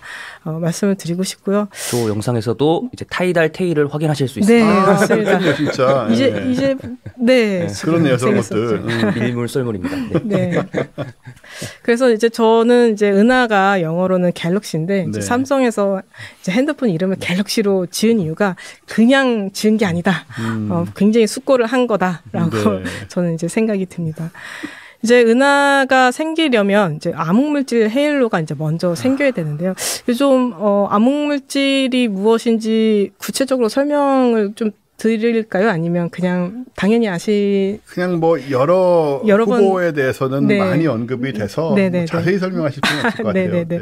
결국 이제 암흑물질은 일반 물질보다는 이제 한 6배 정도 더 많잖아요. 네. 근데 암흑물질이 왜 중요하냐면요. 더 많기 때문에 중력적으로 더 이제 강한 그렇죠. 영향을 끼칩니다. 그래서 우주에 존재하는 암흑물질들이 서로 중력에 의해서 이렇게 뭉치고 그 뭉치면 서로 이제 그 헤일로라는 하나의 은하를 지을 수 있는 집을 형성하게 됩니다. 이렇게 생긴 그런 이렇게 고리같이 생긴 고리라고 하기보다는 이제 구형의 어떤 물질들의 집단이라고 보시면 되는데요. 이렇게 물질들의 집단이 생기면 마치 가운데 무거운 구슬이 있고 그 무거운 구슬이 암흑물질에 의해서 만들어진 어떤 중력 포텐셜이라고 생각하시면 저 파란색 구슬은 바리온 물질, 그러니까 일반 물질에 해당됩니다. 그래서 바리온 물질들이 안쪽에 모일 수 있는 것은 바로 다 암흑물질들이 이미 집을 지어놨기 때문이라고 볼 수가 있습니다. 그래서 이제 은하가 생기려면 암흑물질이 중요하다. 그러니까 바리온들끼리 끌어당기는 것보다 저 암흑물질이 구심이 돼서 바리온들을 끌어당기는 어떤 역할을 함으로써 은하가 형성되는 그 힘이 더 강하다라는 말씀이시죠? 네, 그렇게 말씀드릴 수 있을 것 같습니다. 네. 그래서 지금 보시는 이미지에서 검은색으로 표현된 게 암흑물질. 를 비유한 거고요. 실제로 암흑물질이 이렇게 보이지는 않습니다. 근데 이제 시뮬레이션을 해보면 암흑물질들이 이렇게 뭉쳐 있고 그 속에 지금 은하들이 이렇게 하나씩 집을 짓고 있잖아요. 그래서 이런 은하가 생기려면 이렇게 암흑물질들이 어떤 그 집터를 꼭 만들어줘야 된다라는 그런 말씀을 드리고 싶고요. 사실 지금 이 얘기도 놀랍게도 우리 과학학원에서 별로 안 나온 얘기예요. 아, 그래요? 은하가 만들어질 때 암흑물질이 그 집터를 만들어야 된다. 이런 부분이 제가 기억력이 굉장히 나쁘긴 한데요. 지금 이렇게 구체적으로 나온 적은 없는 것 같고 물론 얘기를 하는 과정에서 많이 이제 암시가 됐겠죠. 그럼에도 불구하고 지금 굉장히 단순한 그 표현으로 얘기가 됐는데 그 굉장히 와닿는 표현이네요. 네네네. 사실 그래서 외소은하 요 얘기를 제가 잠자리 망원경을 소개하면서 그때 그건 이제 관측적으로 어떻게 이런 걸 찾을 것인지 뭐 소개를 드리면서 뭐 이런 얘기 잠깐 하고 넘어간 적은 있었는데 뭐 이렇게 자세하게 다시 설명해 주시니까 훨씬 좋은 것 같습니다. 그것에 이제 그 좀 확장판이라고 야, 집털을 암흑물질이 만든다. 네네. 은하가 이제 왜 중요한지 말씀은 드렸는데, 그럼 그 중에서 왜 외소은하에 이렇게 사람들이 관심을 갖는지에 대해서 좀 말씀을 드리고자 합니다. 지금 보시면 가장 위쪽에 조그맣게 있는 게 외소은하, 굉장히 작은 은하입니다. 외소은하이고, 그 밑에 좀 더 큰 불규칙 은하에서는 이제 굉장히 별이 많이 탄생하고요. 이런 불규칙 은하보다 더 큰 나선 은하가 있고요. 그 가운데에는 지금 타원 은하가 있습니다. 근데 이제 이런 은하들이 처음부터 이렇게 태어나는 것은 아니고요.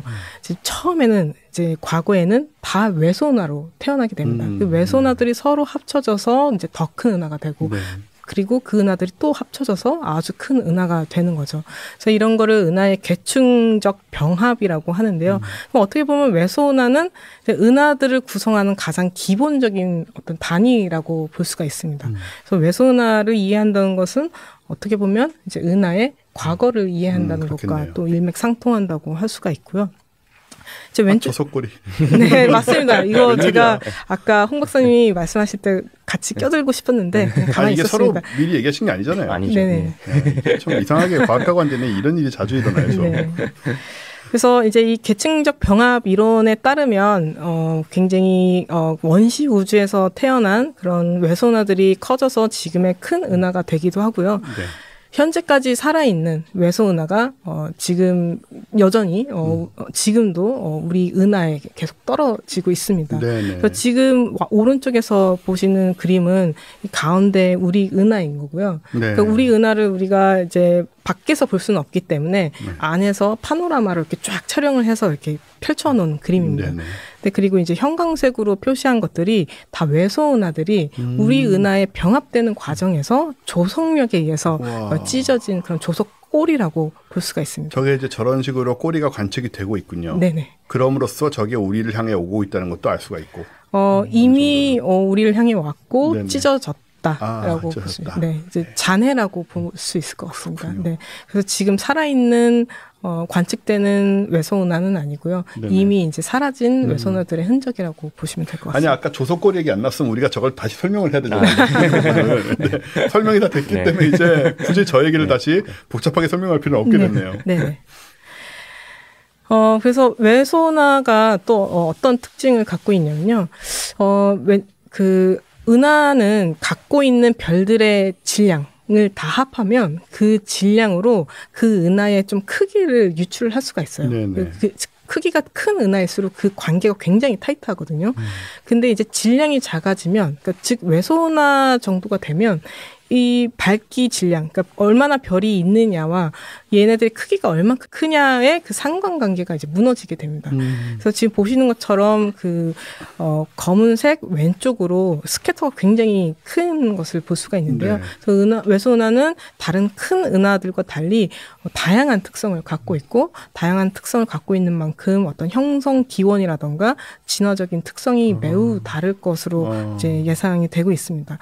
그래서 외소은하는 어두워서 잘 보이지도 않는데 게다가 특성도 너무 다르고 그렇기 때문에 아직도 좀 미지의 영역이라고 볼 수가 있습니다. 저런 특성, 각각의 특성은 아무래도 뭉쳐서 큰 은하가 되고 나면 별로 드러나지 않을 테니까 저 외소은하일 때 좀 관측을 함으로써 그걸 확인할 필요가 있겠네요. 네, 맞습니다. 근데 이제 또 외소은하가 우주론적으로도 굉장히 중요한 이유가요. 이제 우리 표준 우주 모형을 람다 CDM이라고 하잖아요. 이제 암흑 에너지가 들어가 있고, 그다음에 차가운 암흑 물질 모형이 이제 결합된 람다 CDM이라고 하는데, 이 람다 CDM이 굉장히 거시적인 스케일에서는 이론과 관측이 너무나도 잘 맞습니다. 완벽하게 맞습니다. 근데 이게 작은 스케일로 오면 올수록 그게 어긋나기 시작하는데요. 외소은하는 은하 중에서도 가장 크기가 작은 은하인 만큼 이 람다 CDM 에서 예측하는 어떤 특성과 실제 관측하는 외소운의 특성이 굉장히 불일치하는 것들이 많이 있습니다. 그래서 그것을 이제 람다 CDM 텐션이라고 합니다. 그래서 어떤 것들은 이제 꽤 해결이 된 것도 있고요. 여전히 이제 해결이 되지 않은 부분도 있기 때문에 어떻게 보면 외소운하를 제대로 이해한다는 것은 지금 우리가 이해하고 있는 우리가 정립해 놓은 표준 우주 모형이 정말 유효한지 또 이제 검증할 수 있는 중요한 수단이라고 할 수가 있습니다. 그래서 제가 이제 이 람다 CDM 텐션에 대해서 좀 간략하게 말씀을 드리고자 하는데요. 이제 첫 번째 Missing Satellite Problem이라고 하는 것은 이제 가운데 왼쪽에 있는 그림의 가운데는 이제 우리 은하에 해당됩니다. 그리고 우리 은하를 돌고 있는 위성 외소운하들, 관측한 위성 외소운하들의 개수를 그리고 위치와 분포를 나타내고 있는데요. 지금 보시면 별로 몇 개 없습니다. 1999년에 관측한 결과이고요. 근데 이제 오른쪽은 람다 CDM에 따라서 시뮬레이션 돌렸을 때 우리 은하 주변에서 발견될 그 외소은하들의 분포를 보여주고 있습니다. 이게 딱 보기만 하셔도 개수가 굉장히 차이가 많이 나잖아요. 그러게요. 근데 이제 외소운하는 어둡기 때문에 관측이 잘 안 되는데 이제 현대 기술이 발전함에 따라서 더 어두운 외소운하도 관측을 하게 되고 그래서 지금 보시는 것처럼 이제 초록색 그리고 분홍색에 해당되는 외소운하가 1999년 이후로도 많이 관측이 됐습니다. 그때 관측 얘기해 주신 게 있죠. 네. 맞습니다. 네.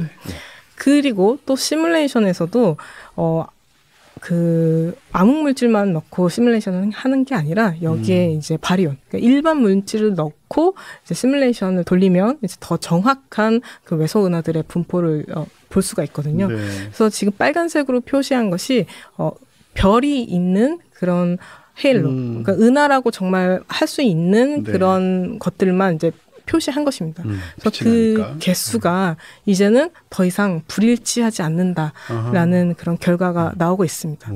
그래서 이제 뭐 안드로메다 은하 주변에 있는 위성 은하든 우리 은하 주변에 있는 위성 외소 은하든 그 개수가 람다 CDM과 지금 굉장히 잘 일치하고 있는 것으로 나와 있습니다. 네, 텐션 문제 해결이 되는 건가요? 네, 그래서 이제 텐션이 해결됐다라고도 볼 수 있지만 사실 이거는 어떻게 보면 시뮬레이션 하는 사람 입장에서는 우리가 너무 관측을 맞추려고 노력해온 결과가 아닐까 의심되기도 합니다. 그래서 이제 뭐 LSST라던가 뭐 여러 유클리드라던가 굉장히 어두운 천체들에 특화된 이제 탐사 미션이 이제 시작되고 있는데요. 네. 우리가 발견해내지 못한 위성 외소은하들이 더 많이 생길 수도 있습니다.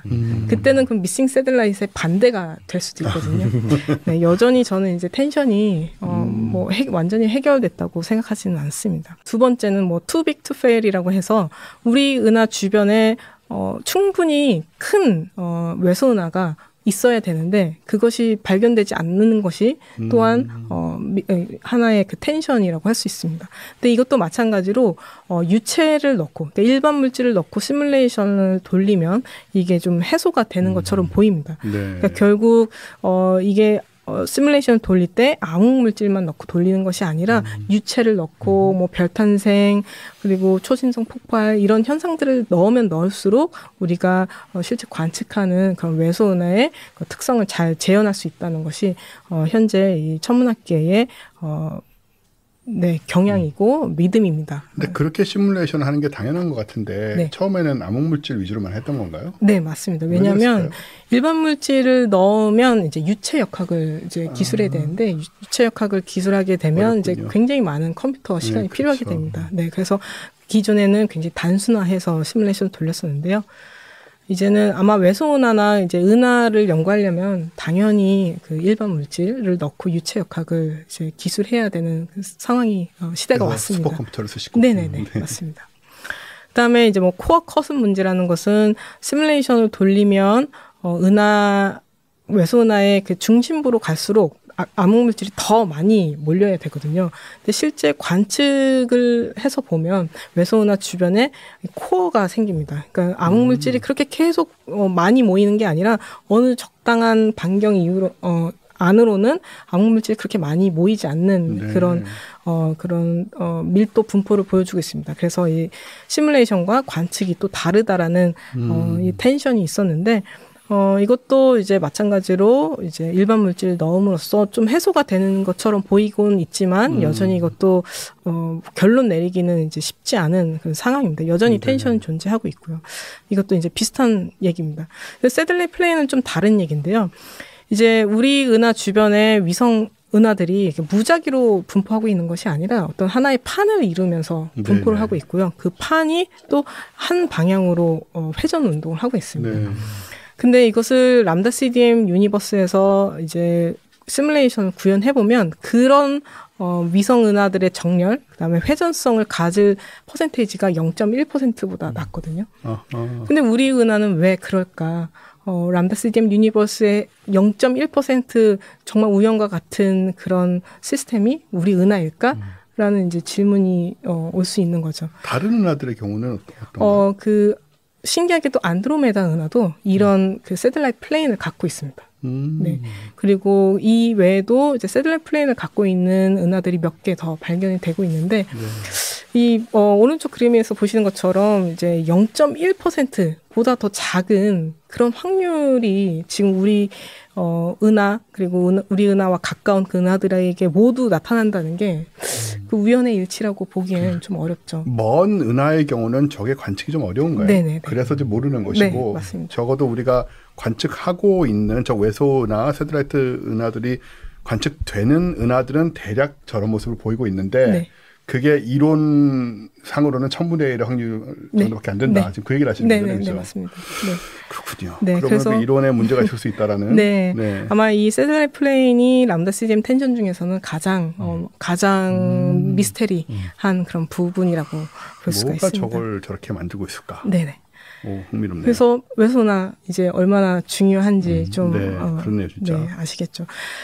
그리고 이제 제임스 웹 우주 망원경이 이제 굉장히 적색편이, 그러니까 굉장히 오래된 우주에서의 외소은하마저도 이제는 잘 관측할 수 있게 됩니다. 그러니까 이제까지는 우리가 가까운 우주에 있는 외소은하만 겨우 봤다면 이제는 이 제임스 웹 덕분에 굉장히 오래전 우주의 외소은하도 이렇게 좀 뜯어볼 수 있는 그런 이제 시대가 된 거죠. 이제부터는 저 외소은하의 그 판, 네. 그 부분이 이제 좀 일반적인 것인지 아니면은 우리 주변에만 특별하게 존재하는 것인지를 조금 더 확인할 수 있는 그런 기술이 생기는 거라고 볼 수 있겠네요. 네, 뭐 그렇게도 볼 수 있을 것 같습니다. 네.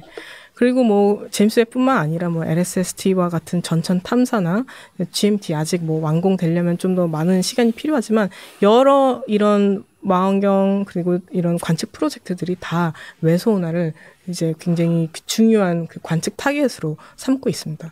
그리고 우리 그 천문학계에서도 한국천문연구원에서도 이제 극미광의 외소은하를 관측하기에 최적합한 그런 망원경을 따로 디자인해서 지금 만들고 있을 정도로 외소은하가 중요하다고 볼 수가 있죠.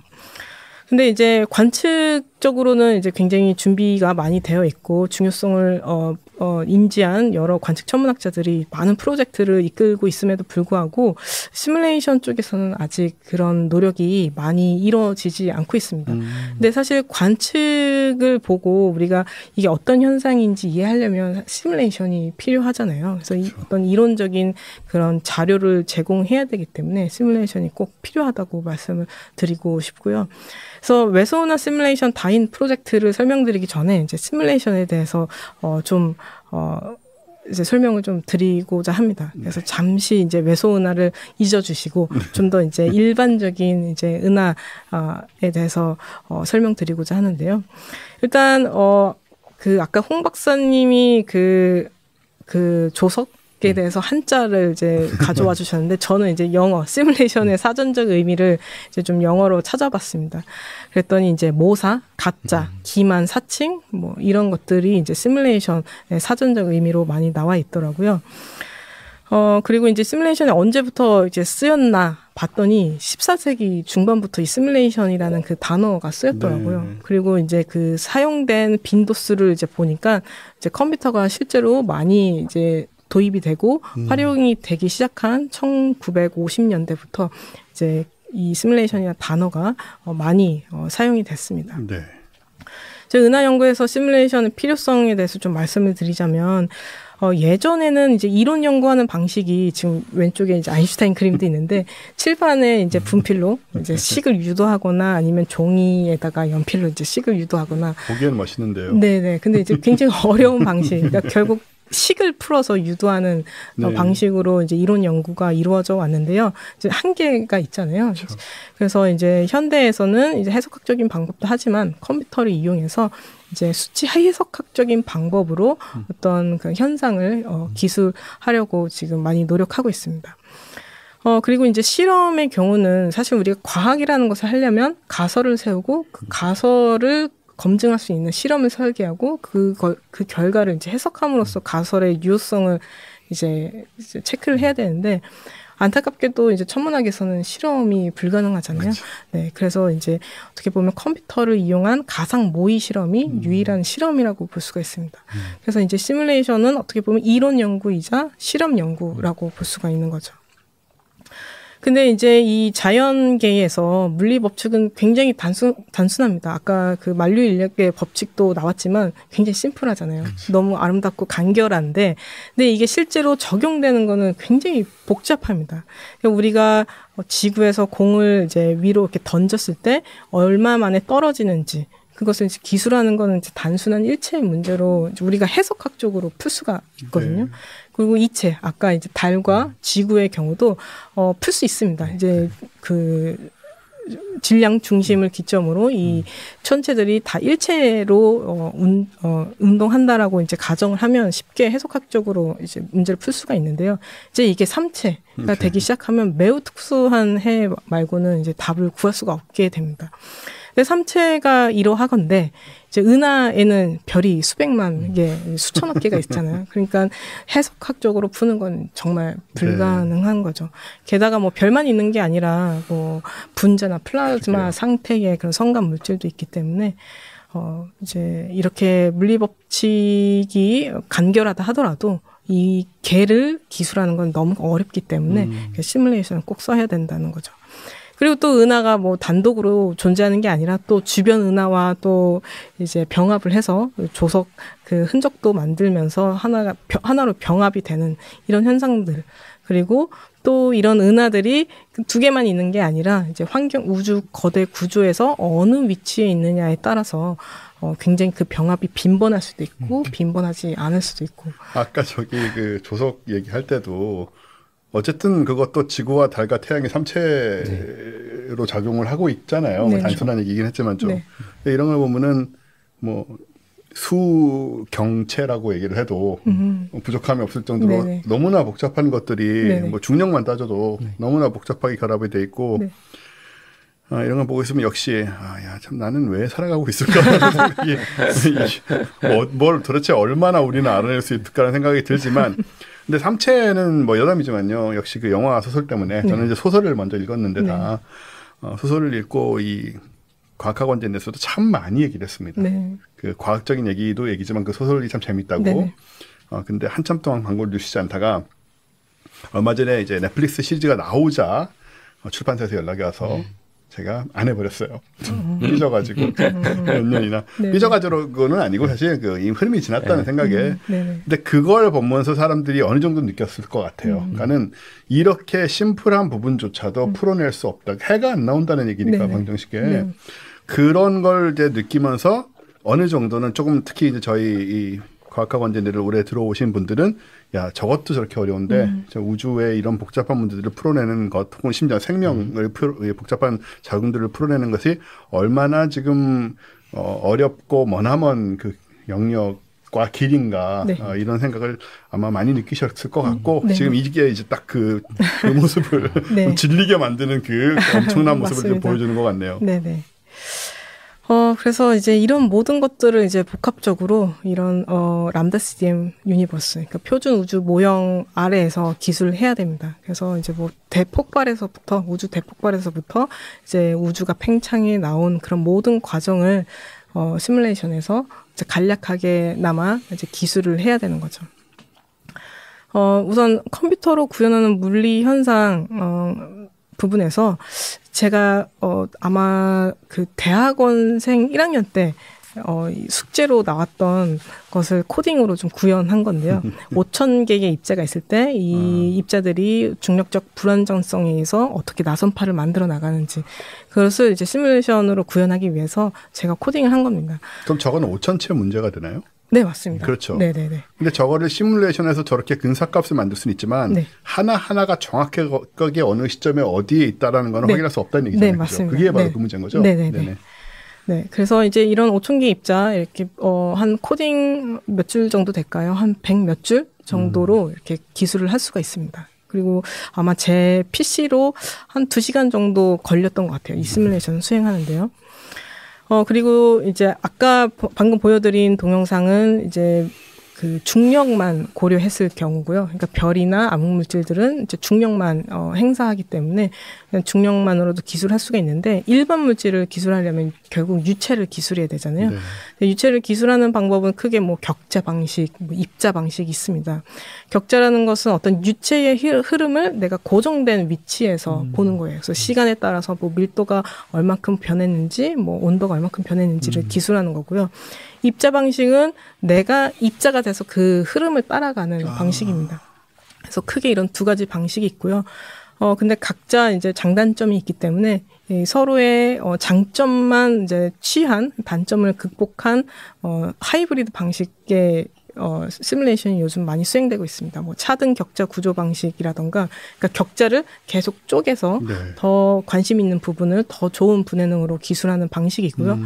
또 이동그물 구조 방식은 이제 유체의 흐름에 따라서 이걸 그냥 그 직육면체의 그리드로 표현하는 것이 아니라 그 그리드가 그 특성에 따라서 모양이 바뀌도록 네. 설정하는 것입니다. 그래서 요즘에 이런 시뮬레이션 기법을 사용하고 있고요. 아까 말씀드렸다시피 구현해야 되는 것이 굉장히 많기 때문에 일반 PC로는 사실 일반 PC로는 시뮬레이션 수행하기가 어렵고요. 슈퍼컴퓨터를 사용해야 됩니다. 수백 년씩 걸리지 않을까요? 그럼요. 네, 네. 그래서 슈퍼컴퓨터를 사용해야 되는데, 뭐, 시간이 지날수록 이 슈퍼컴퓨터의 그 성능이 굉장히 좋아지기 때문에 그만큼 천문학계에서 구현할 수 있는 그 우주도 더 정밀해지고 있다라고 네. 볼 수가 있습니다. 프론티어가 지금 가장 빠른 컴퓨터. 네네네. 맞습니다. 얼마 전까지 서밋이었는데, 네. 지금 프론티어가. 요 책 제가 쓴, 기계 속의 유령 AI 책에 저 프론티어에 대해서 약간 설명이 있습니다. 이게 왜 이렇게 묻어가는 거예요? 네. 재밌다니까, 여러분.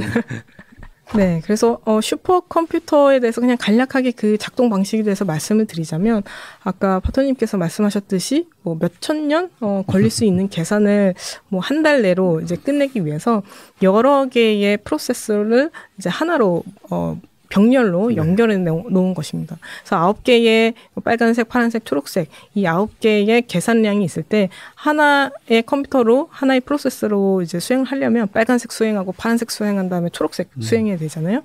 근데 이제 이것을 여러 개의 그 프로세서에 나눠서 준다면 빨간색과 파란색과 초록색이 각각 자기의 일을 하고 그 결과를 이제 하나로 취합을 하면 이제 3분의 1로 그 시간이 줄어들겠죠. 네. 근데 요즘에는 이제 하나의 CPU에 코어가 굉장히 많이 들어가 있잖아요. 근데 코어는 여러 개의 코어는 이제 하나의 메모리를 공유하고 있기 때문에 이제 스레드 병렬화를 하면 이제 이 메모리도 굉장히 효율적으로 쓸 수가 있고요.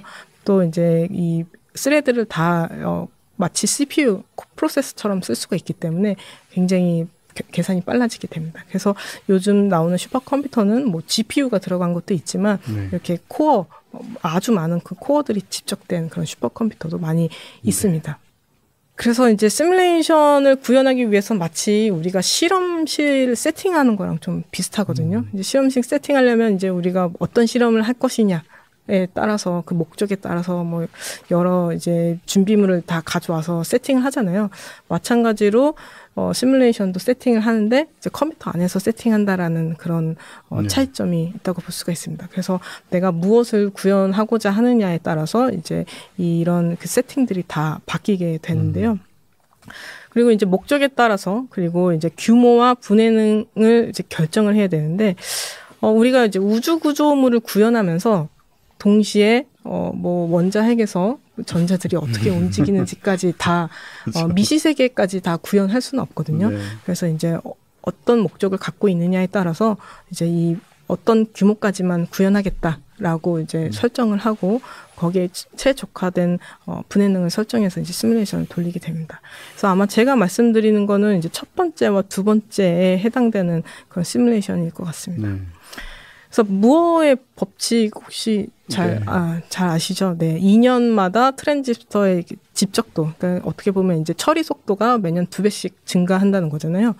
그래서 이제 슈퍼컴퓨터들의 이제 속도를 이렇게 무어의 법칙으로 표현해 놓은 건데, 오른쪽은 실제로 그 천문학계에서 수행되고 있는 최대급, 그러니까 굉장히 큰 규모의 시뮬레이션을 포인트로 찍어 놓은 건데, 네. 정말 놀랍게도 이 무어의 법칙을 이렇게 딱 잘 따르고 있는 것을 볼 수가 있습니다. 뭐 참 큰일 했어요, 저 사람. 그러니까 어떻게 보면 천문학계가 이제 그 컴퓨터의 성능을 굉장히 10분 잘 활용하는 그 분야라고 볼 수가 있겠죠. 양자 컴퓨터 얘기 많이 하고 제 조카가 양자 컴퓨터를 하고 있어요. 네. 양자 컴퓨터를 잘 활용하게 되면 한계가 많긴 하지만 이 우주 시뮬레이션이라든가 각종 시뮬레이션에 좀 혁명적인 네. 변화가 오겠죠. 네네 맞습니다. 네, 뭐 아직은 근데 갈 길이 멀더라고요. 네 맞습니다. 네. 그래서 이제 우주론적 중력 진화 시뮬레이션을 좀 말씀드리고자 하는데요. 이제 암흑 물질에 비해서 일반 물질이 뭐 6분의 1 정도 수준이기 때문에 일반 물질을 그냥 무시하고 그냥 암흑 물질만 기술하는 것이 우주론적인 중력 진화 시뮬레이션입니다. 그래서 굉장히 간단해져요. 물리가 중력하고 우주론. 그러니까 우주론이라는 건 정말 시간에 따라서 우주의 크기가 어떻게 빨리 커지는지 그것만 기술하면 되는 겁니다. 그래서 뭐 복잡한 유체역 학이니 뭐 이런 것들을 다 고려하지 않아도 되기 때문에 굉장히 간결하죠. 그래서 뭐 이런 시뮬레이션의 뭐 초기 조건은 우주 배경 복사로부터 오게 되는데 굉장히 오래전이죠. 우주 나이가 그렇죠. 37만 년밖에 안 됐을 때 뭐 빛과 물질이 이제 디커플링이 되면서 나온 태초의 빛이라고 할 수 있죠. 그 빛을 보면 우주의 밀도 분포가 어땠는지를 알 수가 있고 이 정보를 바탕으로 저희가 시뮬레이션을 돌려서 현재의 우주까지 그 시뮬레이션을 구현하게 되는 것입니다. 그래서 지금 이 동영상을 보시면 이제 물질들이 모여서 이런 필라멘트 구조를 만들고 이런 필라멘트 구조를 따라서 또 그 헤일로, 암흑물질 헤일로들이 이제 뭉쳐져서 더 큰 헤일로로 변해가는 모습을 볼 수가 있습니다. 근데 이제 문제는 우리가 실제로 관측하는 것은 이제 빛이잖아요. 네. 그 은하나 혹은 이제 성감 가스, 기체들을 관측하는 건데요. 결국 우리가 일반 물질을 관측하는 거기 때문에 암흑물질 분포를 가지고 실제로 이 결과를 관측하고 비교를 하려면 그 시뮬레이션 결과에다가 또 다른 모델링을 또 더딥혀야 됩니다. 이 모델링을 더딥히는 과정에서 굉장히 우리가 모르는 부분들이 많거든요. 그래서 어떻게 보면 우주론적 중력진화 시뮬레이션을 실제 관측하고 1대1 비교하는 데는 많은 한계가 있는 거죠. 근데 제가 좀 궁금한 게 가끔씩 있는데요. 암흑물질은 한 종류일까요? 잘 모르겠습니다. 잘 모르겠습니다. 그거는. 네. 아마 다 그 물리 분야에서 다 여러 후보가 있고, 네. 각자 밀고 있는 네, 시나리오가 있기 때문에. 네. 그러니까 굉장히 그 암흑물질 자체가 우리가 그 중력적으로 작용한다 외에는 아무것도 모르니까 오히려 굉장히 다양한 물질들의 그 뭉뚱그려진 어떤 현상일 수도 있다는 생각이 가끔씩 들어가지고. 네, 맞습니다. 사실 그리고 제 생각에는 천문학에서 하는 일은 암흑물질이 어떠한 성질을 가지고 있고 그것이 그러니까 그 성질을 관측적으로 검증하는 일이 천문학이 하는 일인 것 같고 암흑물질의 실체가 무엇인지는 입자물리학에서 해야 되나? 그런 게 아닌가. 네, 그렇겠네요. 네.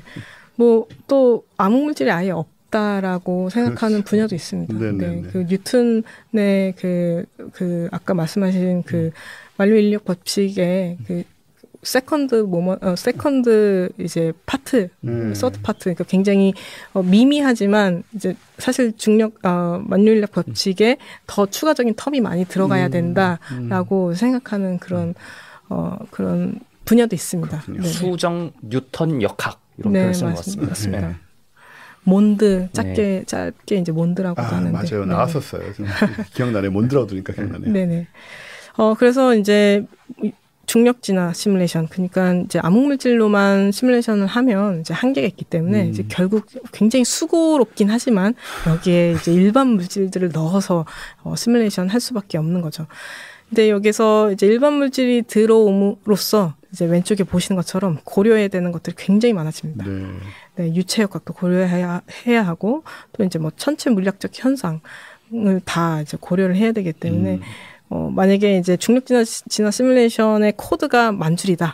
그러면 아마 유체 역학 시뮬레이션 한 10만 줄이 필요하죠. 네. 그만큼 더 복잡해집니다. 그리고 저거는 우리가 관측이라든가 기타 등등을 통해서 뭐 일단 알고 있으니까 뭐 일단 넣기 시작하면 뭐 하나만 빼고 이럴 수는 없는 것이고. 네네네.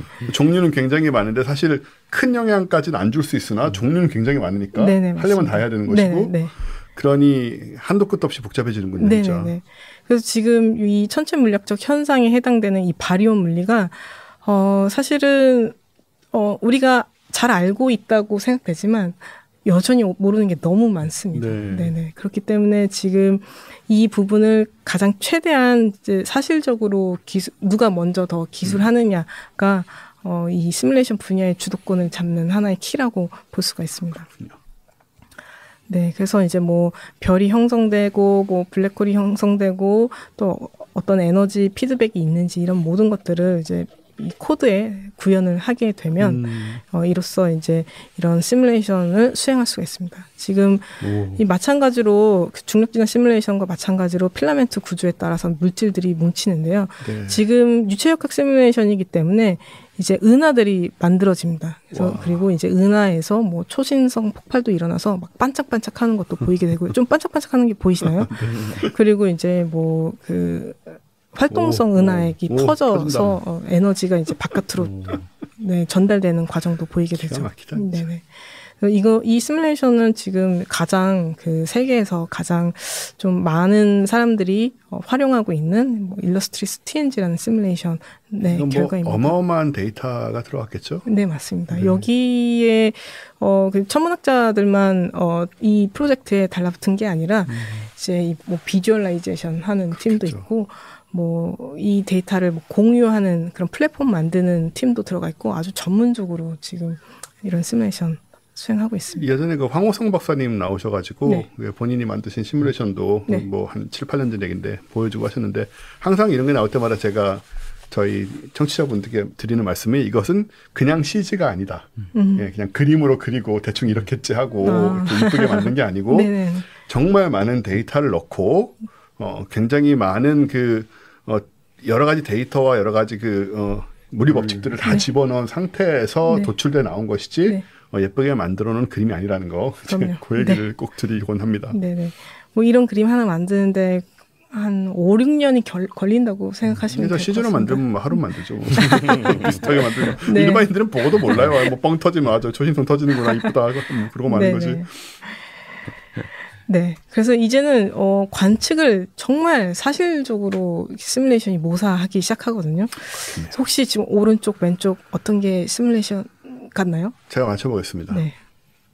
아니 제 자료에는 적혀있네요 답이.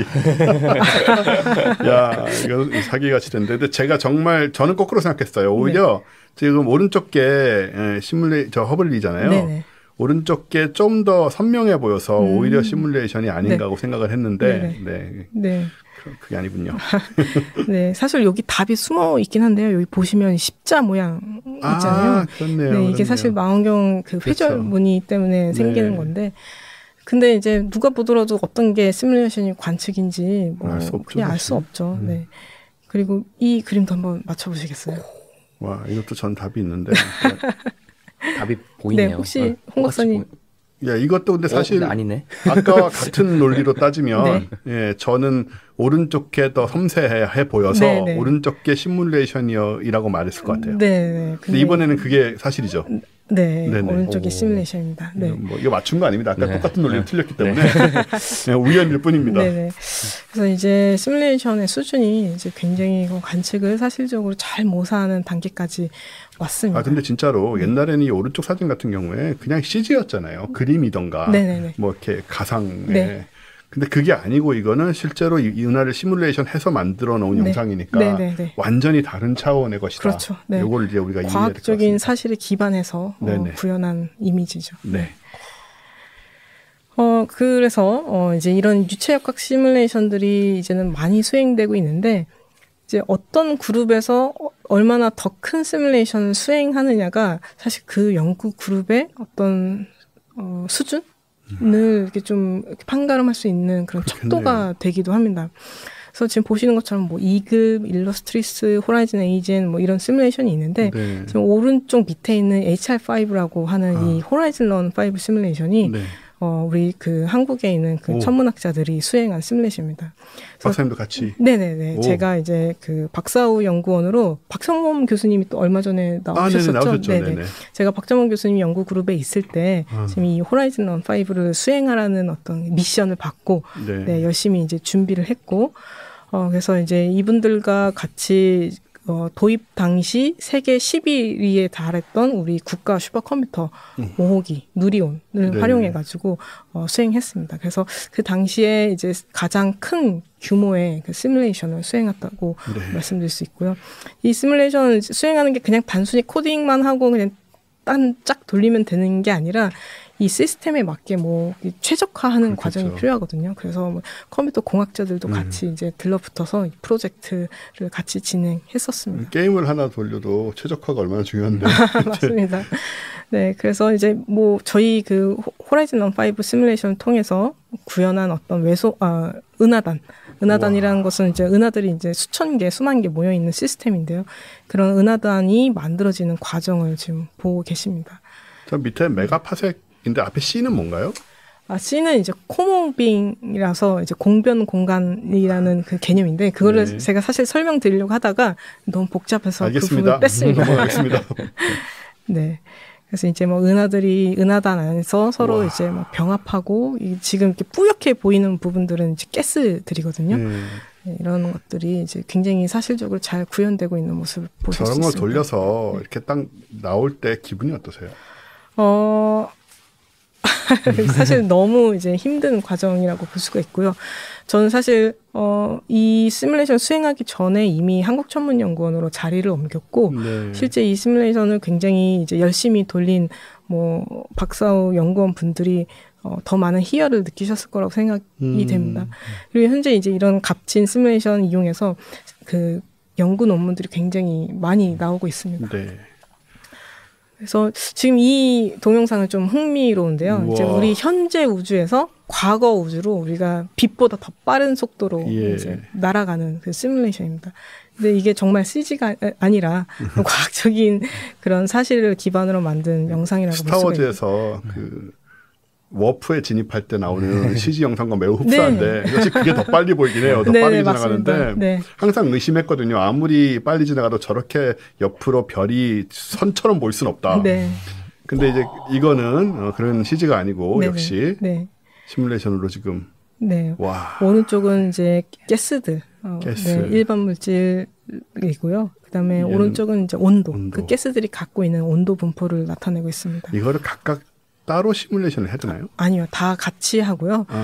그 시뮬레이션의 장점이 뭐냐면 이제 그 다양한 물리량을 다 뽑아낼 수 있다라는 그 장점이 있잖아요. 볼 때만 이렇게 나눠서 보는 거군요. 네네네. 지금 오른쪽에 보시는 거는 이제 금속량. 네. 그러니까 뭐 수소나 헬륨 외에 그 어떤 물질들이 얼마나 지금 분포하고 있는지. 미쳤다. 우리 어디까지 가는 거예요? 그래서 이제 과거로 제가 시뮬레이션 뭐 암흑물질 곧 사실 시뮬레이션은 과거에서부터 현재로 시간 순으로 돌리고 이 동영상만 거꾸로. 현재에서 과거로 거슬러 우주 배경 목사까지 가나요? 그렇지는 않습니다. 네네. 이때쯤이 지금 우주의 나이가 현재 이제 절반인 정도가 지금 모습이네요. 에이지가 저기 나오네요. 네네. 네. 그래서 이거는 사실 뭐 과학적인 저희가 분석을 위해서 만든 동영상은 아니고 이제 대중분들에게 이제 이런 시뮬레이션을 통해서 우리가 어떤 것들을 알 수 있는지 보여드리기 위한 이런 걸 보여줘야 돼요. 실제로 사람들은 아무리 우리가 좋은 얘기를 해도 사실 일반인들은 받아들이는데 한계가 있거든요. 그래서 이렇게 멋있는 거라고 가짜가 아니니까 가짜를 보여주면 안 되지만 멋있는 영상을 이건 제가 본 시뮬레이션 모든 시뮬레이션 영상 중에 지금 이게 비주얼로는 제일 멋있거든요. 네네. 이런 것들을 이제 많이 보여줄 필요가 있습니다. 나중에 이런 데이터를 이제 VR 기기에 놓고 네, 딱 보면은 우주 공간 한가운데 있는 느낌을 또 받을 수도 있을 것 같습니다. 지금도 이제 그냥 CG는 VR로 있죠. 우주 CG는. 근데 이제 뭐 이렇게 시뮬레이션 된 건 아니고 그냥 그려놓은 거 대충. 네. 그래서 이제 사실은 마지막 말씀을 드리고 싶어서 이제 외소나가 왜 중요하고 시뮬레이션에 대해서 이제 말씀을 드렸던 건데요. 이제 이 다윈이라는 프로젝트는 이름 만들어 붙이느라 고생들 하셨어요. 네, 다윈 멋지지 않나요? 멋있는데 고생들 하셨을 것 같습니다. 되게 자부심을 느끼고 있습니다. 다윈이라는 그 진화론자가 갖고 있는 상징적인 의미가 있잖아요. 그럼요. 네, 그리고 또 이 외소은하라는 것은 또 우리가 은하를 이해하기 위해서 그 은하의 진화와 그 과거를 이해하기 위한 하나의 단서이기 때문에 이 둘이 어떤 이제 상징적인 의미가 이제 붙어 있는 거라고 생각합니다. 드워프에서는 W만 뺐어. 중간에 있는 단어 하나 쏙 빼가지고. 맞습니다. 네. 그래서 이제 이 사업이 어떻게 시작이 됐냐면요. 이제 국가 초고성능 컴퓨팅 활용과 육성에 관한 법률이 이제 2010 몇 년도에 만들어졌고 이게 처음 시행된 게 2022년도거든요. 그러면서 이제 많은 연구 사업들을 만들게 됩니다. 그래서 이제 초고성능 컴퓨팅 활용 고도화 사업이라는 것을 만드는데 이제까지의 그 실험 중심 연구 방식으로는 수행할 수 없는 그러니까 정말 초거대 계산이 필요한 그리고 이제 과학적인 난제를 해결할 수 있는 그런 중요한 그런 프로젝트를 국가에서 이제 지원하겠다라는 그런 의미죠. 그래서 저희가 이런 사업이 있다는 것을 알고 저희 지금 16명 그러니까 한국에서 시뮬레이션을 수행하는 그 여러분들이 같이 이제 단합을 해서 이제 제안을 했고 그래서 2022년부터 저희가 같이 이제 시뮬레이션을 준비하게 됐습니다. 그래서 외소은하가 중요하기 때문에 이제 저희는 외소은하의 형성 기원을 규명하는 그런 주제로 이제 제안을 했던 거죠. 근데 외소은하가 정말 쉽지 않은 이유는 외소은하가 작기 때문에 그만큼 분해능도 엄청 좋아야 되고요. 그다음에 아까 그 람다 CDM 텐션에서 말씀드렸다시피 바리움 물리도 굉장히 자세히 구현을 해야 됩니다. 게다가 뭐 우주론적 공간을 구현해야 되기 때문에 너무나도 이제 힘든 계산인데 어떻게 보면 은하 진화 연구에서 특히 시뮬레이션 분야에서는 가장 도전적인 과제라고 할 수가 있는데 어떻게 이런 국가에서 이런 좋은 이제 법령을 만들어서 저희한테 이제 기회를 줘서 이제 이런 사업을 수행하게 됐습니다. 근데 요즘 혹시 그 R&D 예산 관련 문제는 없나요? 저희도 10% 삭감됐습니다. 너무 아쉽지만 그래서 저희 다인 프로젝트 핵심 구성원인데요. 여기 보면 전명원 교수님도 둘째 줄에 보입니다. 그리고 각 학교에서 시뮬레이션 수행하는 이제 이런 분들이 다 이제 각자의 전문 분야를 갖고 이 프로젝트에 협업을 지금 하고 있는 상황이고요. 이런 다인 시뮬레이션의 이제 전략 중에 가장 중요한 것을 좀 말씀드리자면 저희는 그냥 하나의 시뮬레이션을 돌리는 게 아니라 하나의 시뮬레이션 돌린 다음에 굉장히 큰 규모로 시뮬레이션 하나 돌리고 여기에서 관심이 있는 지역 그러니까 뭐 은하단이면 은하단 뭐 필라멘트면 필라멘트 이렇게 서로 다른 지역에 외소은하가 어떻게 생겨나는 것을 이해하기 위해서 주민 시뮬레이션이라는 것을 합니다. 그러니까 훨씬 더 고분해능으로 다시 그 부분을 수행하는 것이고요. 그게 이제 다인2에 해당되는 시뮬레이션이고 거기에서 또 한 단계 더 높여서 이제 다인3라는 시뮬레이션을 수행하는데 이것은 외소은하 하나를 타겟으로 정말 고분해능으로 수행하는 것입니다. 그래서 어떻게 보면 통계학적인 연구도 하면서 또 굉장히 정밀한 그 은하의 그 성간 물질과 구조 형성을 기술하는 그런 어떤 그런 흐름을 다 기술할 수 있는 그런 시뮬레이션이라고 볼 수가 있습니다. 되게 야심찬 프로젝트네요. 네, 맞습니다. 이거 절대로 혼자서는 못하는 프로젝트이고요. 정말 협업을 통해서만 가능한 프로젝트입니다. 그래서 이제 다인1 분해능, 다인2 분해능으로 시뮬레이션 수행했을 때 지금 보시는 그림처럼 그 하나의 은하가 다르게 구현이 되죠. 오른쪽이 훨씬 더 좋은 그 분해능인 거고요. 근데 여기서 다인3 분해능으로 수행하면 훨씬 더 그 뭐 자세하게 볼 수가 있는 거죠. 이러는 과정에서 이제 관측 기술들이 더 발전하고 망원경들이 점점 더 발전하면 네네. 하나씩 또 관측을 통해서 네. 확인해 나가는 그런 네네. 과정이 따라갈 거고요. 네, 맞습니다. 네. 그리고 뭐 SKA 그 사업이 이제 우리 국가에서 네. 우주청에서 이제 시작이 된다고 뭐 며칠 전에 이제 뉴스에 났었는데요. 네. 아마 그 SK를 통해서 그 외소은하의 그 중심 부분에 어떻게 그 물질들이 분포하고 있는지 굉장히 정밀하게 이제 알 수 있을 것으로 예상합니다. 네. 네. 그리고 이제 여기에다가 저희가 인공지능을 입힐 거예요. 그래서 어떻게 보면 다인1은 굉장히 큰 영역이지만 분해능이 떨어지고, 다인2는 분해능은 좀 더 좋지만 커버할 수 있는 지역의 범위가 작잖아요. 근데 이것을 이제 인공지능으로 이제 극복을 해서 다인1 전체 지역에 다인2의 결과를 이제 좀 덧입히는 그런 페인팅을 할 예정입니다. 그래서 어떻게 보면 이것도 세계적으로 처음 시도되는 그런 분야라고 할 수가 있습니다. 그렇군요, 진짜. 네. 그리고 아까 말씀드렸다시피 이런 람다 CDM 텐션을 해소하기 위해서, 그러니까 해소하기보다는 이제 접근하기 위해서 저희가 이제 이런 바리온 물리를 굉장히 정밀하게 구현을 할 텐데요.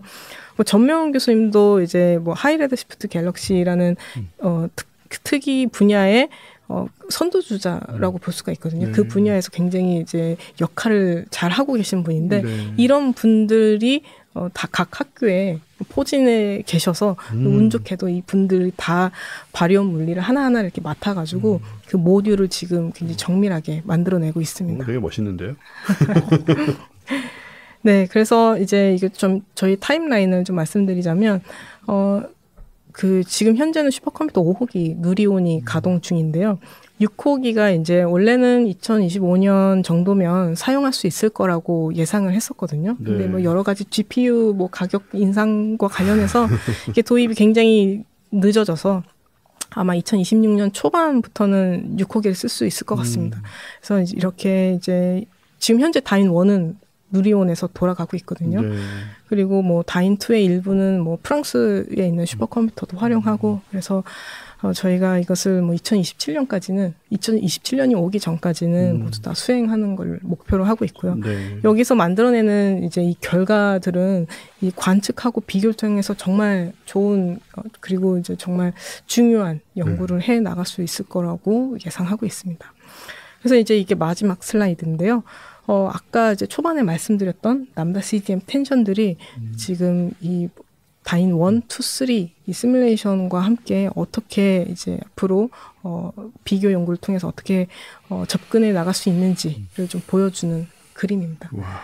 그래서 네, 저희 그 한국의 그 천문학계 그리고 그 천문학계에서 시뮬레이션 연구하는 분들이 이렇게 의기투합해서 이런 야심찬 프로젝트를 준비했고 현재 열심히 준비하고 수행하고 있다라는 말씀을 좀 드리고 싶었습니다. 제가 이 저희 과학학원제인 하면서 특히 천문학계통 하면서 옛날에 그 KMTnet 가동될 때 뭐 이럴 때 굉장히 얘기를 많이 했어요. 네. 왜냐하면 이거 굉장히 멋있는 거고 네네. 우리나라 하나밖에 전 세계 하나밖에 없는 네, 거고. 맞습니다. 근데 아무도 몰라요. 아무도 모르고 언론도 안 다루고 이게 의미를 알면은 이게 얼마나 멋있는 거고 외국인들이 부러워하는 것들인데. 네. 끊임없이 얘기를 하고 그래서 그래도 그나마 저희 청취자들은 좀 알게 됐죠. 근데 이제 이런 부분이 외국하고 우리나라의 차이가 아까 여기 이 페이지로 돌아가 봐 주실래요? 네. 이거 누가 만드신 거예요? 사실은 달리를 이용해서. 네. 아니, 너무 멋있는 거야. 이게 너무 네네. 멋있는 거예요. 뭐 사실 뭐 AI를 쓰든 뭘 쓰든 상관없는 거고. 어쨌든 간에 지금 여기에 다윈이라는 이름이 가지고 있는 의미와 그리고 은하 시뮬레이션이라는 개념과 이렇게 다 들어가 있잖아요. 네. 근데 사실 우리나라에서 무슨 프로젝트를 하나 할 때 이런 이 로고라든가 뭐 이런 디자인이 잘 나오는 경우가 흔하지 않아요. 특히 이제 나라에서 하는 경우에는 솔직히 말해서 뭐 항우연이니 천문연이니 뭐 거의 모든 출연연의 이게 별로잖아요, 로고가. 근데 이걸 딱 봤을 때 저는 딱 보고는 처음에는 외국 사람들하고 같이 하는 거구나 생각을 했어요. 이게 너무 세련돼가지고. 그러니까 이런 거는 보면 저는 그냥 내용도 내용이지만 사실 사람들에게 어필하는 거는 여러 가지가 있는데 이런 것에 세련된 어필을 하거든요. 그래서 너무 멋있어 보여가지고 이제 그걸 다시 보여드리려고 굳이 이제 펴달라고 말씀을 드린 거였고요, 페이지를. 그래서 이름도 정말 고생 많이 하셨고 짓느라고 그래서 이런 프로젝트가 진행되고 있고 저는 그런 생각을 해요. 우리나라가 미국처럼 뭔가 금전적인 여유도 있고 특히 이제 그 리서치 연구 관련된 마케팅이라든가 홍보 관련돼서 좀 뭐 여유가 있다면 우리나라 이제 더 여유가 없어졌지만요. 이런 것도 진짜로 저기 머천다이즈도 만들고 굿즈도 만들고 해가지고요. 이거 붙이면 얼마나 이뻐요. 이게. 안 그래도 저희가 이걸 지금 스티커로 만들어서 하세요, 진짜로. 네, 그 천문학회 때 이제 그 회원들한테도 나눠주고 기회가 있을 때 많은 분들에게 저희 주세요. 저희들 열혈 청취자들한테 저희 나눠드리게요. 네, 남으면요. 아니면 저희가 좀 사도 되고. 아닙니다. 진짜 중요합니다. 이런 거는. 정말 중요하고 그래서 사람들한테 이미지를 주고 일단 이것을 통해서 우리가 친숙함을 느끼면서 동시에 이게 뭘 하는 걸까라는 관심과 연결이 되는 거고 이 설명을 우리가 다 들어도 사실은 당장에 이해한 것 같지만 다 이해할 수도 없거니와 일반인들은 나중엔 다 많이 잊어버려요. 그럼에도 불구하고 요 그림 하나를 보면 아 맞다 이게 시뮬레이션을 하는데 은하의 진화와 특히 외소 은하와 관련된 부분을 신재 박사님이 하고 계셨지. 이런 식으로 연상이 되기 시작하고 사실 이런 게 마케팅이거든요. 진짜로. 그래서 너무 예쁩니다. 그다음에 물리적 의미도 담고 있지 않습니까? 그러니까 너무 잘 만들어서 깜짝 놀랐어요. 저는. 역시 달리. 역시 AI 없이 우리가 뭘 할 수 있을까요? 이제. 저 다윈이란 이름도 혹시 AI에서 뽑아내신 건 아니죠? 않습니다. 네, 아직은 그건 좀 힘들 것 같고. 여하튼 그렇습니다. 우리나라에서 늘 말씀드리지만 우리나라가 저희 방송 초기에 10년 전에 시작할 때는 우리나라에는 기초과학이 없다고 생각하는 분들도 많을 정도로 홍보가 안 돼 있었습니다. 근데 아니고 그때도 아니고 당연히 지금도 아니고 그래서 이렇게 굉장히 흥미롭고 굉장히 멋있는 그리고 아주 큰 규모의 정말 막 그 본질을 찾아나가는 그렇죠? 그런 과정이잖아요. 시뮬레이션이지만 그런 연구를 우리가 이 정도 규모로 진행을 하고 있다는 거 많은 분들이 전명훈 교수님도 함께하고 계시고 꼭 우리가 알았으면 좋겠고 그래서 이런 부분들에 관심을 가지고 또 특히 저는 그렇습니다. 이렇게 항상 얘기하는 게 미국이나 이런 쪽에서 나사는 사실 항우연이랑 그 천문연을 합치는 것 같은 조직이잖아요. 그런 데서 물론 뭐 나사야 당연히 달에 가고 뭐 이런 과정에서 어마어마하게 거대해졌지만 그 이런 일반인들이라는 표현 중에서 비과학자들 우리가 평범한 사람들 보통 사람들이 이런 것을 접했을 때 거기에 대해서 뭔가 좀 흥분을 느끼고 뭐 이건 정말 멋있죠 쿨하다 멋있다 뭐 이런 느낌을 많이 가지면 그게 결국은 정치계를 움직여요. 미국에서는 많이 일어나는 현상이라 국회의원들이 이런 관심 가지면 예산이 증액이 되고 이런 선순환이 생기거든요. 그게 딱 언제 일어났냐면은 1998년에 그 아마겟돈하고 저 딥 임팩트가 두 개가 동시 개봉했는데 그 영화들 때문에 사람들에게 지구에 충돌할 수 있는 그 위험한 그 주변 물체들 그 니어얼스 오브젝트라고 부르는 그것들에 대한 엄청난 홍보 효과가 생겨서 실제로 예산이 증액이 되는 상황이 벌어졌고 그때부터 관측 프로젝트가 시작이 되거든요. 그러니까 이런 것들을 보면 우리도 그 마케팅 이런 부분 꼭 많은 돈을 쓰자는 게 아니니까 더 신경을 쓸 필요가 있고 이 로고가 너무 예뻐서 그렇게 길게 또 얘기를 했습니다. 네, 이 정도에서 정리해야 될 것 같고요. 오늘은 이렇게 심지어 전명훈 교수님과 뭔가를 함께하고 계신 뭔가라니까 좀 아무것도 안 들리는 시뮬레이션 관련된 작업을 함께하고 계신 신재 박사님 나오셔서 재밌는 얘기 해주셨고요. 오늘 전반적으로 이제 외소 은하의 개념과 시뮬레이션의 개념과 또 기타 등등 다양한 얘기를 들었습니다. 그리고 역시 홍승수 박사님은 잊지 않고 달 얘기를 해주셔서 오늘 9월 달에 적어도 반달 특집은 되었던 그런 9월호였던 것 같고요. 저희는 그럼 여기서 마치는 걸로 하고 다음 10월 달에 다시 찾아뵙는 걸로 하고 신지혜 박사님은 다음에 기회 있으면 또 한번 나와주세요. 네, 알겠습니다. 전명훈 교수님이 바쁘실 때 특히. 네. 네, 수고 많이 하셨습니다. 감사합니다. 네, 감사합니다.